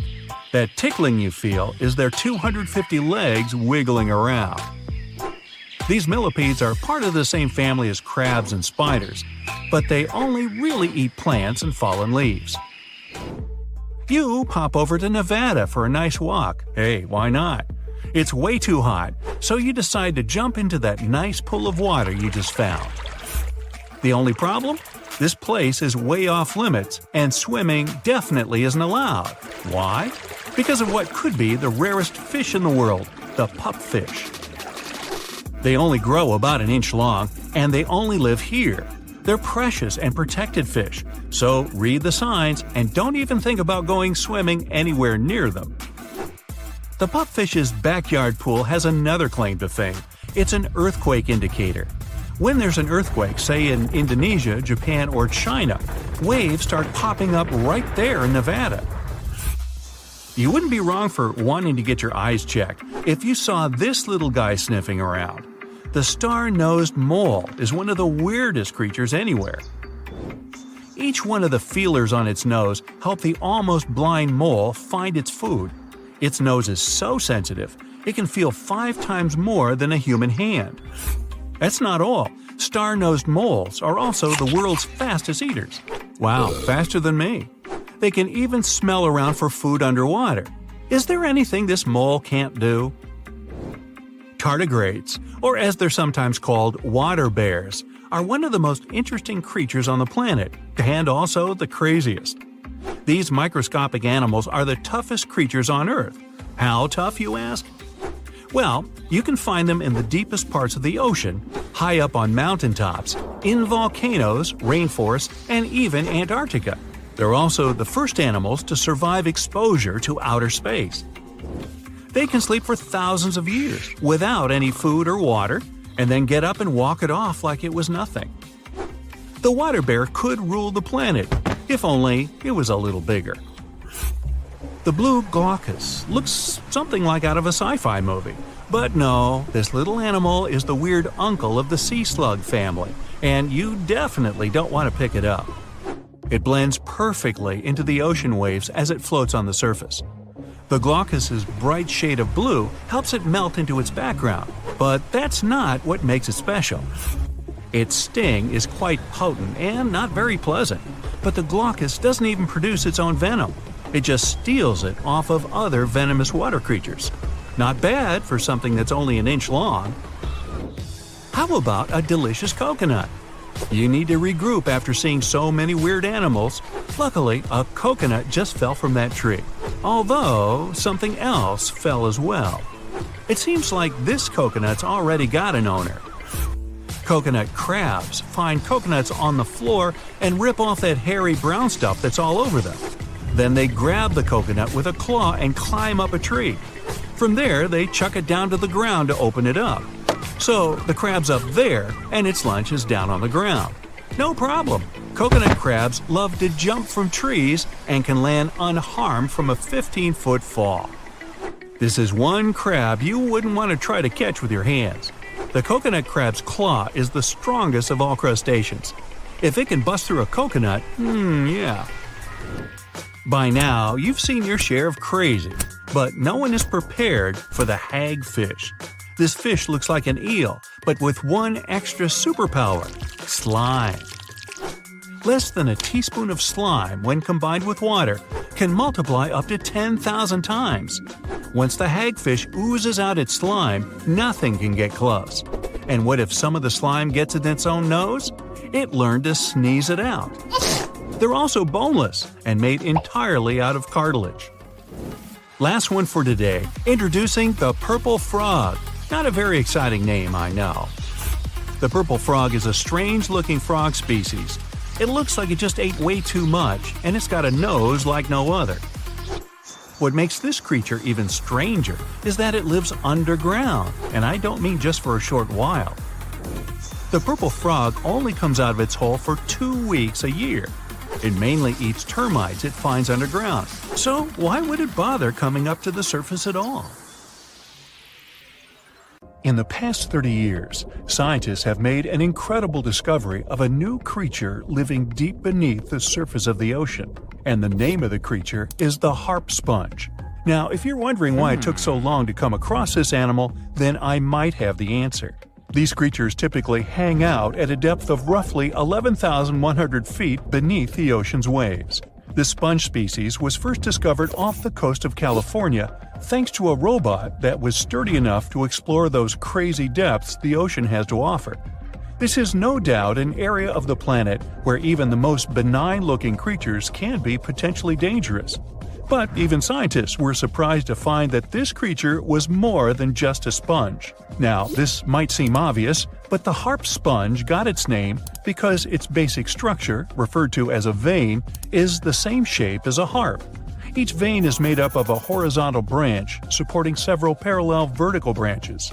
But don't let the harp sponge's fanciful and amusing appearance or its non-intimidating name fool you. Yeah, the harp sponge is very much a deep-sea hunter. It has a unique ability to capture and envelop small animals using its rhizoids, short, thin fibers. With their help, the harp sponge clings on to the soft, muddy bottom and catches tiny creatures that get swept into its branches by deep-sea currents. Uh-oh. Other sponge creatures often feed by pulling bacteria and bits of organic matter from the seawater and filtering them through their bodies. But not our harp sponge. Instead, it snatches its future meal with minuscule barbed hooks that cover each of the harp sponge's branches. Now, harp sponges prefer tiny crustaceans like crabs, crayfish, shrimps, and prawns. Once the harp sponge has one of them in its clutches, it envelops the animal in a thin membrane before slowly beginning to digest it. So, pal, what's eating you? Oh, Harpo? Too bad. Researchers believe that harp sponges use this method of feeding because there aren't enough nutrients that deep down. This makes traditional filter feeding less effective. Research has shown that the creature is still in the process of evolving. Early harp sponges, researchers found, only had 2 veins. But later, scientists discovered other harp sponges that had 6 veins. The harp sponge might have evolved this elaborate candle holder-like structure to increase its surface area. In general, harp sponges typically grow up to a length of 1 foot, but researchers have seen a creature that was 2 feet in length. The harp sponge is not only very unusual, but also beautiful to look at. See those tiny white balls on top of the branches? Now, why don't we look at some other creatures that live below the photic zone of Earth's oceans? The photic zone means the area beneath the ocean's surface that still receives some sunlight. Thanks to this, there are loads of different creatures and organisms living there. Any animal living beyond this layer qualifies as a deep-sea creature. The Tomopterus worm is a segmented worm you can find in the twilight zone of the ocean. This is the area that lies between 650 and 3,300 feet beneath the surface. These creatures are often no more than 1 inch long, but the largest of them can grow up to 1 foot. While swimming around and feeding, these worms do what researchers describe as an amazing smooth dance. That's because the creatures can swim extremely quickly and maneuver at tight angles with ease. Now, I know most people hear the word worm and think of the common earthworm, so it's quite interesting to know there's a deep-sea worm out there that never leaves the water during its entire life. Similarly, most of us try to avoid jellyfish that either rest on the sand or sit on top of the ocean waves. This isn't the case with a Crocodile jelly. That's a deep-sea creature too. This beautiful jellyfish is mostly ruby red, bright orange, or electric purple. That's what helped researchers realize they had found a new species of jellyfish. The creature grows to a maximum size of 1 inch across. It has tentacles that stretch out in every direction. Now, if you come close to this jellyfish, it'll pull all these tentacles in toward its body before rapidly swimming away to avoid danger. Yes, you are dangerous. The Crocodile jelly is extremely rare. You won't see it very often. You might need to borrow that deep-sea diving robot I mentioned earlier. While worms and jellyfish might seem quite harmless, this isn't the case with the Pacific viperfish. Ooh. This creature is equipped with a noticeably big mouth, like me, and the needle-like teeth inside are key to its hunting strategy. Pacific viperfish live at around 5,000 feet below the ocean surface. But they're among those numerous marine animals that migrate each night from the ocean depths toward shallower waters to dine. What's on the menu for dinner tonight? Lots of small fish and shrimp. The creature can grow up to 12 inches in length. Its 2 front fangs, which stick up from the fish's bottom jaw past its own eyes, are especially dramatic. When the fish unhinges its jaw, its mouth can open wide enough to engulf smaller animals, and the teeth form a cage to prevent an escape. Now, have you ever seen an underwater creature that looks like a strawberry? Trust me, it does exist. Just look at these dots on the strawberry squid. The creature has a big eye and a smaller one. You might think this unconventional pairing would be awkward and uncomfortable, but it's actually the opposite. The big left eye looks upward. It spots shadows cast by other animals in the dimly lit waters above. The eye's tubular shape helps it collect as much light as possible. On the other side of the squid's head, you can see its right eye. It's small and looks downward. This eye searches for flashes of bioluminescence produced by animals lurking in the darker waters below. Now, bioluminescence means the production and emission of light by living organisms. By the way, the squid has a nickname. And no, it's not Squiggy, although that's a great one. It's known as the cockeyed squid. This is simply due to the remarkable difference in size between its 2 eyes. I think I like Squiggy better, and so it goes. Since light doesn't reach the deep sea, the strawberry squid's body actually looks black. This helps the creature hide from enemies, such as sharks and dolphins. In general, the strawberry squid grows to a length of 5 inches. It typically lives around 3,000 feet below the surface, but floats to shallower waters at night. Now, the feather star is a marine creature without a backbone, but with feather-like arms that radiate from the center of its body. These creatures first appeared around 200 million years ago. Related to sea stars, they look like a flower, but if you approach them, they'll quickly swim away. But not all feather stars can swim. Many species can only crawl along the bottom of the seafloor. Like some of the other deep-sea creatures we've looked at, the feather star can adapt to its surroundings. It has a creepy ability to shed its arms, the same way some lizards can shed their tails. This also helps them escape from their enemies. Feather stars live all across the globe, from the equator to the poles, from the shallow waters on top of reefs to the deep, deep sea. Now, given that we're dealing with mysterious creatures, the name of this one is quite fitting. The swift vampire squid should be the official symbol of life in the deep sea. The animal has a dark red body, huge blue eyes, and a cloak-like web that stretches between its 8 arms. This, along with its name, may suggest that the creature is some form of a terrifying hunter. In reality, though, the vampire squid is a soft-bodied, timid creature, about the size, shape, and color of a football. It grows to roughly 12 inches in length and lives 3,000 feet below the waves. There's almost no oxygen there, but also relatively few predators. Whew, I think I'll need to decompress from this one. Most of the ocean is still shrouded in mystery, whether we're talking about dark corners or creatures that are hiding in the depths. But sometimes, It gives us a peek into scary things it hides in its cold, dark depths. Like when you hear on the news that there are some deep-sea creatures washed ashore after a powerful storm once again. Some just look weird, while others are real monsters that live at depths of more than 3,300 feet. The coldest and deepest parts of the ocean have created one specific phenomenon called gigantism. So, sea spiders, squids, worms, and many other animals, mostly invertebrates, or creatures without backbones, they're all way bigger and scarier than the versions we see in the more shallow areas. In the Pacific depths, you can see a sea sponge as large as a minivan. Or what about the colossal squid that lives in sub-Antarctic waters and is nearly 14 times longer than the arrow squid, a type that mostly lives in New Zealand? Researchers found many of these underwater monsters in the abyssal zone of the ocean. Back in 2021, the researchers showed images of the giant phantom jelly. It was at a depth of 3,200 feet. Its tentacles were 33 feet long. Wow, I wouldn't like to face that one on the beach. It probably eats only small fish and plankton, but it can swim to depths of more than 21,900 feet. And down there, this giant jelly doesn't have enough food. How does it survive then? Scientists haven't figured it out yet. And there are even more questions related to the giant squid, the biggest one ever found. This monster is 43 feet long, with a weight of nearly a ton.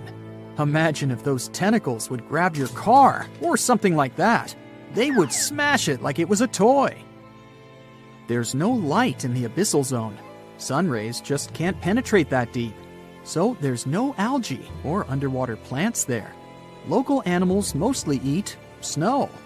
Marine snow is not like the regular one you build a snowman with. It consists of any small flakes or remains that fall from the surface of the ocean.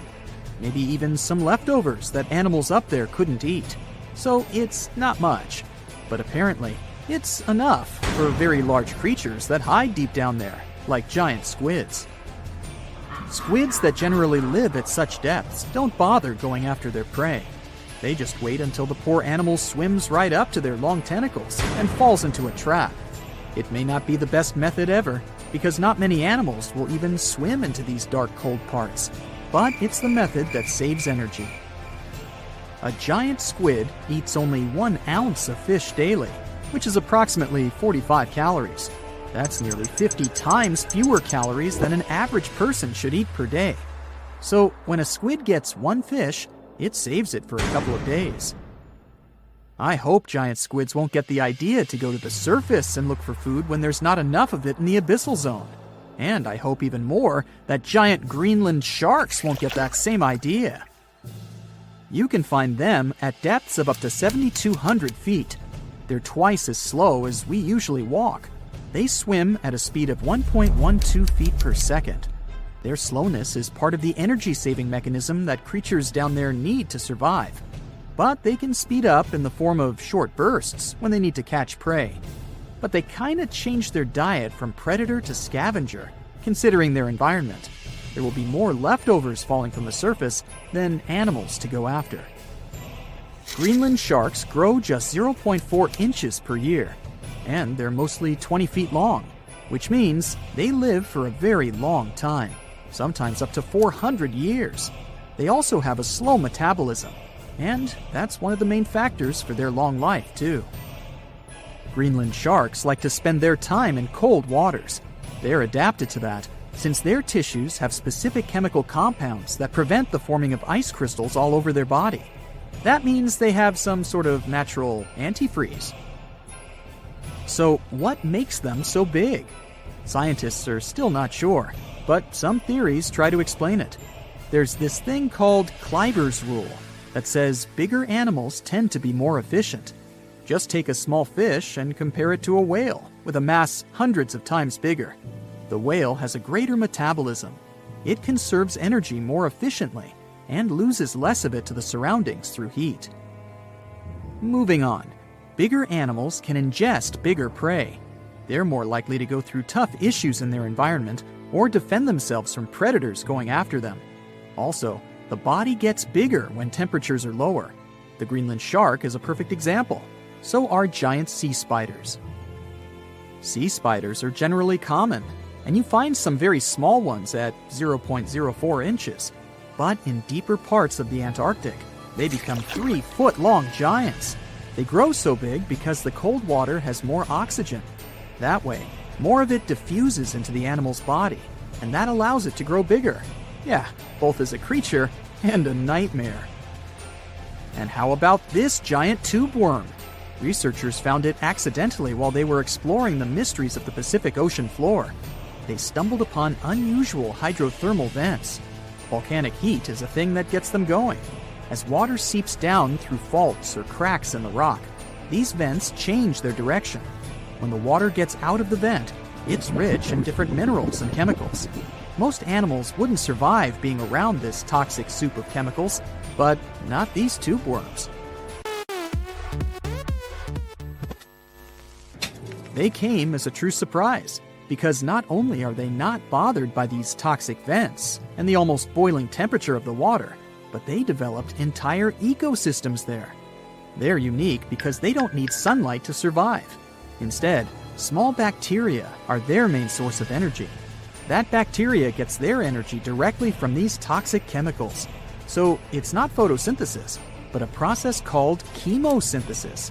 And these tube worms don't have mouths. These bacteria live inside them. Strange story, huh? Plus, these scary worms reach up to 8 feet. Giant isopods are no better either.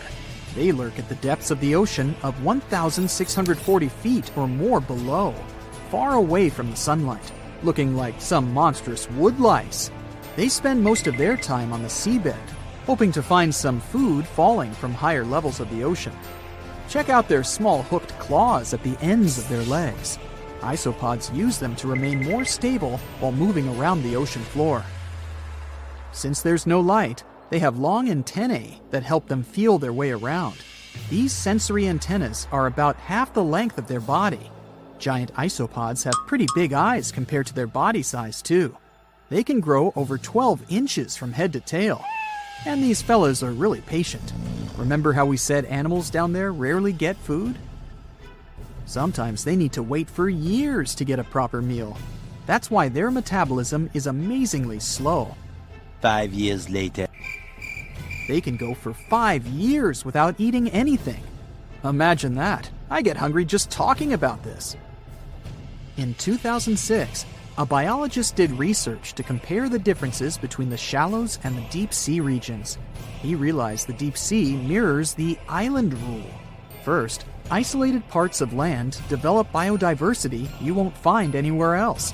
Second, small-bodied life there grows much bigger when it's isolated, compared to life on large land masses. Resources are limited, but also competition and predators. And we don't know much about these deep-sea creatures. It's too expensive and too complicated to carry out such research. So we'll just wait for more raging storms to show us at least part of the monstrous world cold ocean depths hide. Wanna high-five a sea creature? Well, put your hand up for the Tasmanian red handfish. This fish doesn't swim like a fish. It walks. It uses its flipper-like hands to stroll around on the ocean floor. These bottom walkers are disturbed by swimmers and boats a lot. Some people even want to take them home as pets. I think it's better to just give them a wave and swim on by.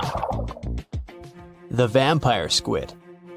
Its species name is Vampiroteuthis infernales, which translates to vampire squid from hell. Oh yes, this vampire squid means to terrify everyone with its name, its dark red color, its spikes at the bottom, and the scary fact that it can basically turn itself inside out. The vampire squid loves putting on a good show, but it's as harmless as a kitten is to humans.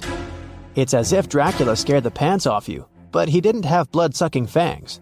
The vampire squid feeds on food particles from plants and animal matter floating near the ocean's surface. Since they're not predators, they need good defensive strategies, and their vampiric look is designed to ward off large creatures who want to eat them. Turning themselves inside out is a defensive mechanism since the spiky areas in the inner skin are more intimidating. They also shoot out a substance that does not have color, but is packed with bioluminescent particles to distract predators. The vaquita. Going out on a boat off the coast of Mexico sounds like the perfect vacation. The sun, the blue water, the most endangered sea creature. Wait, what? The vaquita isn't dangerous, but don't expect it to stick around to say hello or sign any autographs. It's incredibly shy. This little cow, that's what it means in Spanish, is one tiny sea mammal. With those black markings around its eyes, it looks more like a sea panda to me. Seeing one should make you feel very special. They're on the brink of extinction, mostly because they got caught by accident in fishing nets. It's estimated that there's only 10 left in the wild. The blue dragon. This little creature looks like something out of a kid's fantasy movie. It's called the blue glaucus, casually referred to as the blue dragon or blue angel. It can be found in many places, the Atlantic, Pacific, and Indian Oceans. It's kind of a mollusk and it only grows to be about an inch long. What you think is the back is actually the mollusk's bright underbelly. It regularly floats on its back so that its blue colors help it camouflage with the water's waves. The blue dragon isn't just pretty, it's also smart. It usually feasts on Portuguese man-o'-wars, also known as Physalia physalis. The blue dragon stores their stinging cells for later use, in essence, stealing their defensive mechanisms. When the blue dragon is threatened, it releases those stinging cells it stored, directing them at an enemy to sting them with more power than the Portuguese man-o'-war would have been capable of. As they can store a huge amount of stinging cells, they can be a threat to humans. So, if you find one, don't pick it up. It's best to admire it from a distance. The barrel-eye fish. If you ever wanted to have Superman's X-ray vision, looking at the barrel-eye fish will make you feel like you gained that superpower at some point in your life without even realizing it. The barrel eye has a transparent head, so you can see how their eyes and brain look inside. This magnificent creature lives in the deep sea. This is the lowest level of the ocean, where strange creatures roam in near-freezing temperatures and constant darkness. They're exposed to water's pressure that's almost 1,000 times that of the surface. If the idea of the deep sea sends a shiver down your spine, stay tuned to learn about another of its creatures later on. The barrel-eye fish can be found in the Atlantic, Pacific, and Indian Oceans. You might be wondering, why oh why would a fish have a see-through head? And that would be a fair question. Since the species was discovered in 1939, it was believed that the fish's eyes were set to see straight ahead and couldn't move.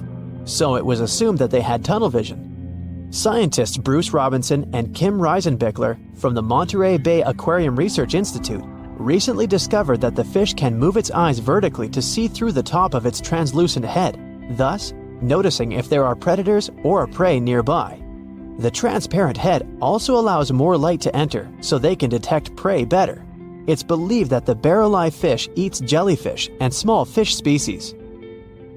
If you dive in the ocean at night, you might be lucky enough to see how orange ball corallomorph blooms in the dark. But make sure to be quick because as soon as you turn on your flashlight to take a good look, it will retract its tubes back into itself. The megalodon. The whale shark isn't the biggest shark known to humans. If the entire shark species were a kingdom, the prehistoric megalodon would be the ruler of the sea. Megalodon roamed the ocean a long time ago. About 15.9 to 2.6 million years back between the early Miocene and late Pliocene eras. While they've long been extinct, people are still amazed to learn about these gigantic sea beasts. Megalodon could reach anywhere between 45 feet to 60 feet in length with jaws more than 6 feet wide. A fossil of a tooth that once belonged to a megalodon measured at 7 inches. Needless to say, I'm pretty stoked that these guys have long been extinct. But there's still some adventurers out there hoping to meet this monster one day. The Dumbo octopus. This adorable creature, or creepy creature, or however you want to see it, is officially called Grimpotieuthis. More casually, it's referred to as the Dumbo octopus, named after the Disney character. Though Dumbo, the elephant, not the octopus, was teased for his big ears, it's highly unlikely that this adorable octopus gets teased by its water neighbors. They are the deepest living octopuses living in the deep sea, and you know how scary that place is. They're only about 8 inches tall and spend their days hovering just above the seafloor eating snails, worms, and other food they find in the current or near ocean vents. There are nearly 17 species of Dumbo octopus, and they all have differences in height, color, and body parts. If you can't get enough strange animals, you'll be glad to learn that the deep sea has barely been explored by humans. So, keep an eye out. There are bound to be more fascinating animals discovered in the deep in the future. The sea angel. These creatures might look and sound pretty cute, but their diet is far from sunshine and lollipops. Their favorite food are sea butterflies. They lay mucus traps for them and wait in ambush. The squat anemone shrimp. This shrimp is tiny, only 0.5 inches. It's also known as a dancer shrimp because of its peculiar behavior. When agitated, it raises its bottom above its head and does a little dance. Divers also say it readily jumps on their hands and cleans them. The coconut crab. This guy may look pretty creepy, especially when the sun goes down. Mature coconut crabs are around 3 feet in length. Their preferred foods are coconuts, but they can also hunt down lizards and even large birds. The slender snipe eel. Slender snipe eel is a slim and long creature that's still a mystery for marine scientists. It's 4 feet long and it has at least 750 bones in its spine, which is much more than any other animal in the world. The sea pen. Sea pen is 7 feet long and it has a lot of varieties, but most of them look indeed like a pen or a quill. The similarity is even more striking when the animal has a water-filled bulb that anchors it to the floor. The Persian carpet flatworm. This creature looks indeed like a carpet, despite being very small by comparison. It's only 4 inches long, able to become both male and female. It doesn't really mate with other flatworms. Rather, it fights them for the right to bear posterity. The flamingo-tongued sea snails. Tourists love these extraordinary snails for their pretty colors, thinking it's a shell, but in fact, the shell is quite dull and hidden underneath colorful soft tissues. They eat softer, toxic parts of corals and store their toxins to protect themselves.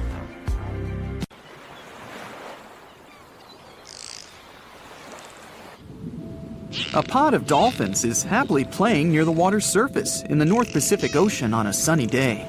They're about as happy as can be until the surface of the water begins to ripple. It becomes more pronounced, like a possible tsunami or an underwater volcano preparing to blast. Their instincts tell them to hightail it out of there, but they don't know which way is the safest path out. Abruptly, a tremendous roaring sound fills the air. The water explodes outwards as a giant whale bursts into the air. Hello, mama! Wait, that's no whale. It's an ichthyosaur, a giant sea dragon-type monster from the Triassic period. It's a massive 55 feet long and weighs 45 tons. It doesn't look too dissimilar to a dolphin, but this sea monster isn't any cousin. The dolphins scatter back beneath the water. Fortunately for them, the ichthyosaur is not interested in having them for lunch. It's merely playing as well. This particular species is far more used to eating marine mollusks, smaller fish, and squid.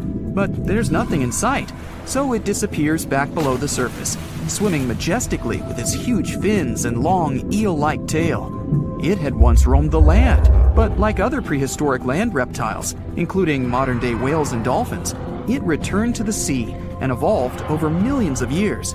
Its limbs have been transformed into flippers. Some species had digits on their flippers, or phalanges. They could almost pass for human hands. Well, hello there. Some possessed a dorsal fin. Their heads were pointed, and their jaws contained conical teeth to catch smaller prey. They had large eyes, probably used for seeing in deep waters. Their tail fin made for a powerful stroke. Like some other sea creatures, they could breathe air and were warm-blooded. They were sleek and as beautiful as some of today's ocean creatures. Unexpectedly, an underwater time vortex opens in front of it, sucking in everything in its path like an underwater black hole. The ichthyosaur disappears inside, flailing about, unable to control its journey back into the deep past. Soon, it's spat out again into its own natural timeline of the Triassic period, during the early dinosaur age, approximately 247 million years ago. It swims with others of its kind. They lived in herds or hunting groups, while varying forms evolved worldwide, such as the smaller Mixosaurus. Let's stay with this one because it will eventually find its way into modern human hands. In evolutionary terms, the ichthyosaurs lasted for a very long time, millions of years. There are many complex factors involved with how they became extinct, but in simplistic terms, environmental changes brought out declines in smaller food groups and more brutal predatory groups. Some fish had evolved as well and became too fast for the ichthyosaur. So we will leave our poor friend here, unable to find enough food and losing out to the tougher competition. It's hungry, tired, and weak. It simply drifts away with the currents, eventually finding itself resting on the ocean floor. Millions of years passed. During the Triassic and Jurassic era, sea levels gradually ebb away, exposing vast regions of the desert. The area we're focusing on became Nevada, in the western part of the United States. During the Cretaceous period, a volcanic island chain formed. Geological upheaval continued, bringing the ocean floor up into modern mountains.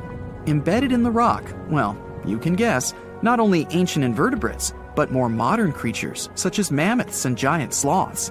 What an incredible array of wildlife! But we're not here for them today. Let's find out what happened to our friend.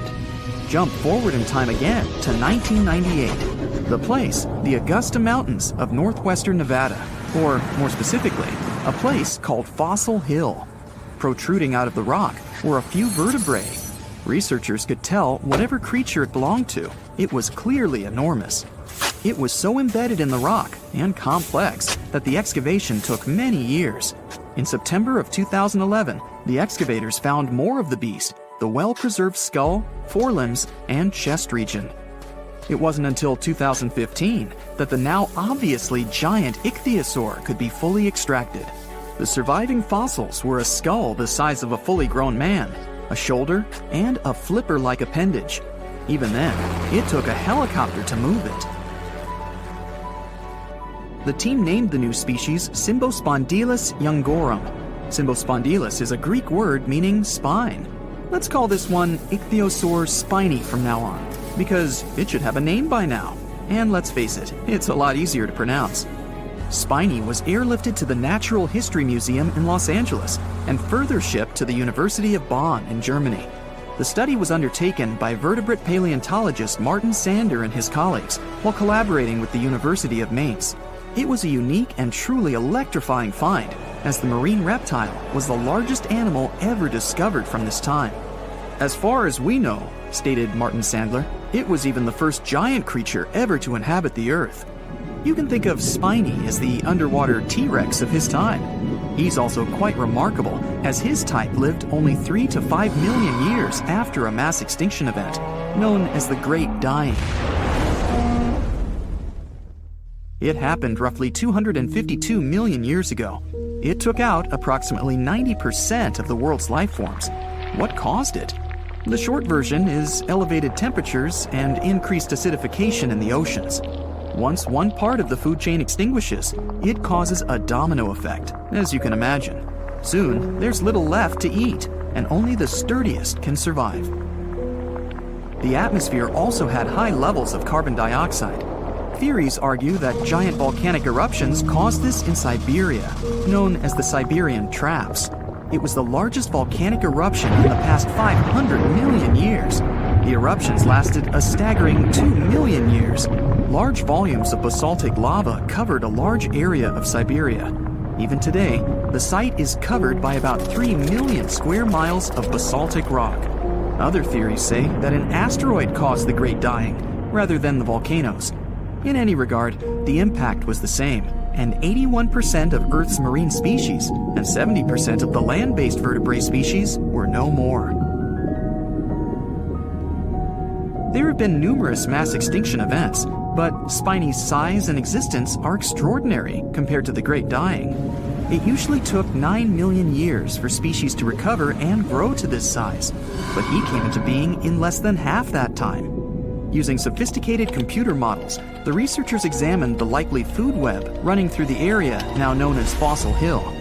They recreated the ancient environment through the available data, finding that marine food webs must have supported giant creatures like the ichthyosaurs.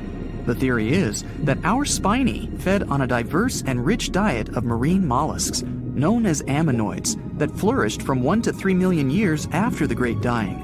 The now extinct ammonites filled the ecological void following the mass extinction and had excellent living conditions without much prey to interfere with them. Ichthyosaurs also evolved rapidly because they were the first more giant creatures to populate the world's oceans. The mollusks they fed off were also exposed to less competition. Spiny had a massive food supply. He chowed down like there was no tomorrow. Unlike whales that become large due to eating foods like plankton, Spiny and his fellow species grew big on the ammonites, and it took them a much shorter time. That's a good message for you kids to eat healthily.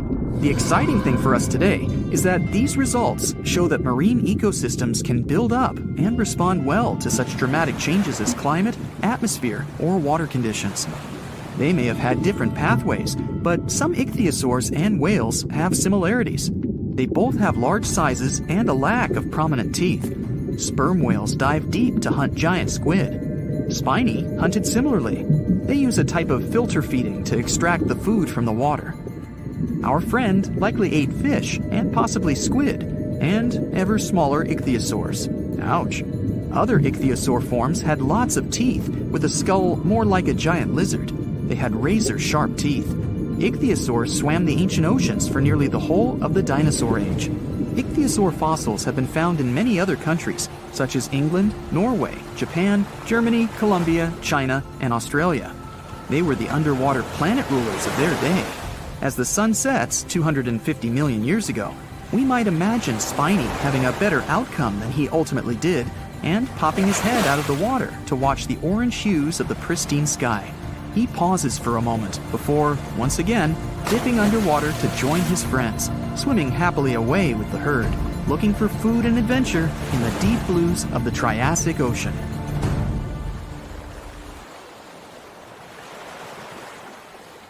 That's it for today. So hey, if you pacified your curiosity, then give the video a like and share it with your friends.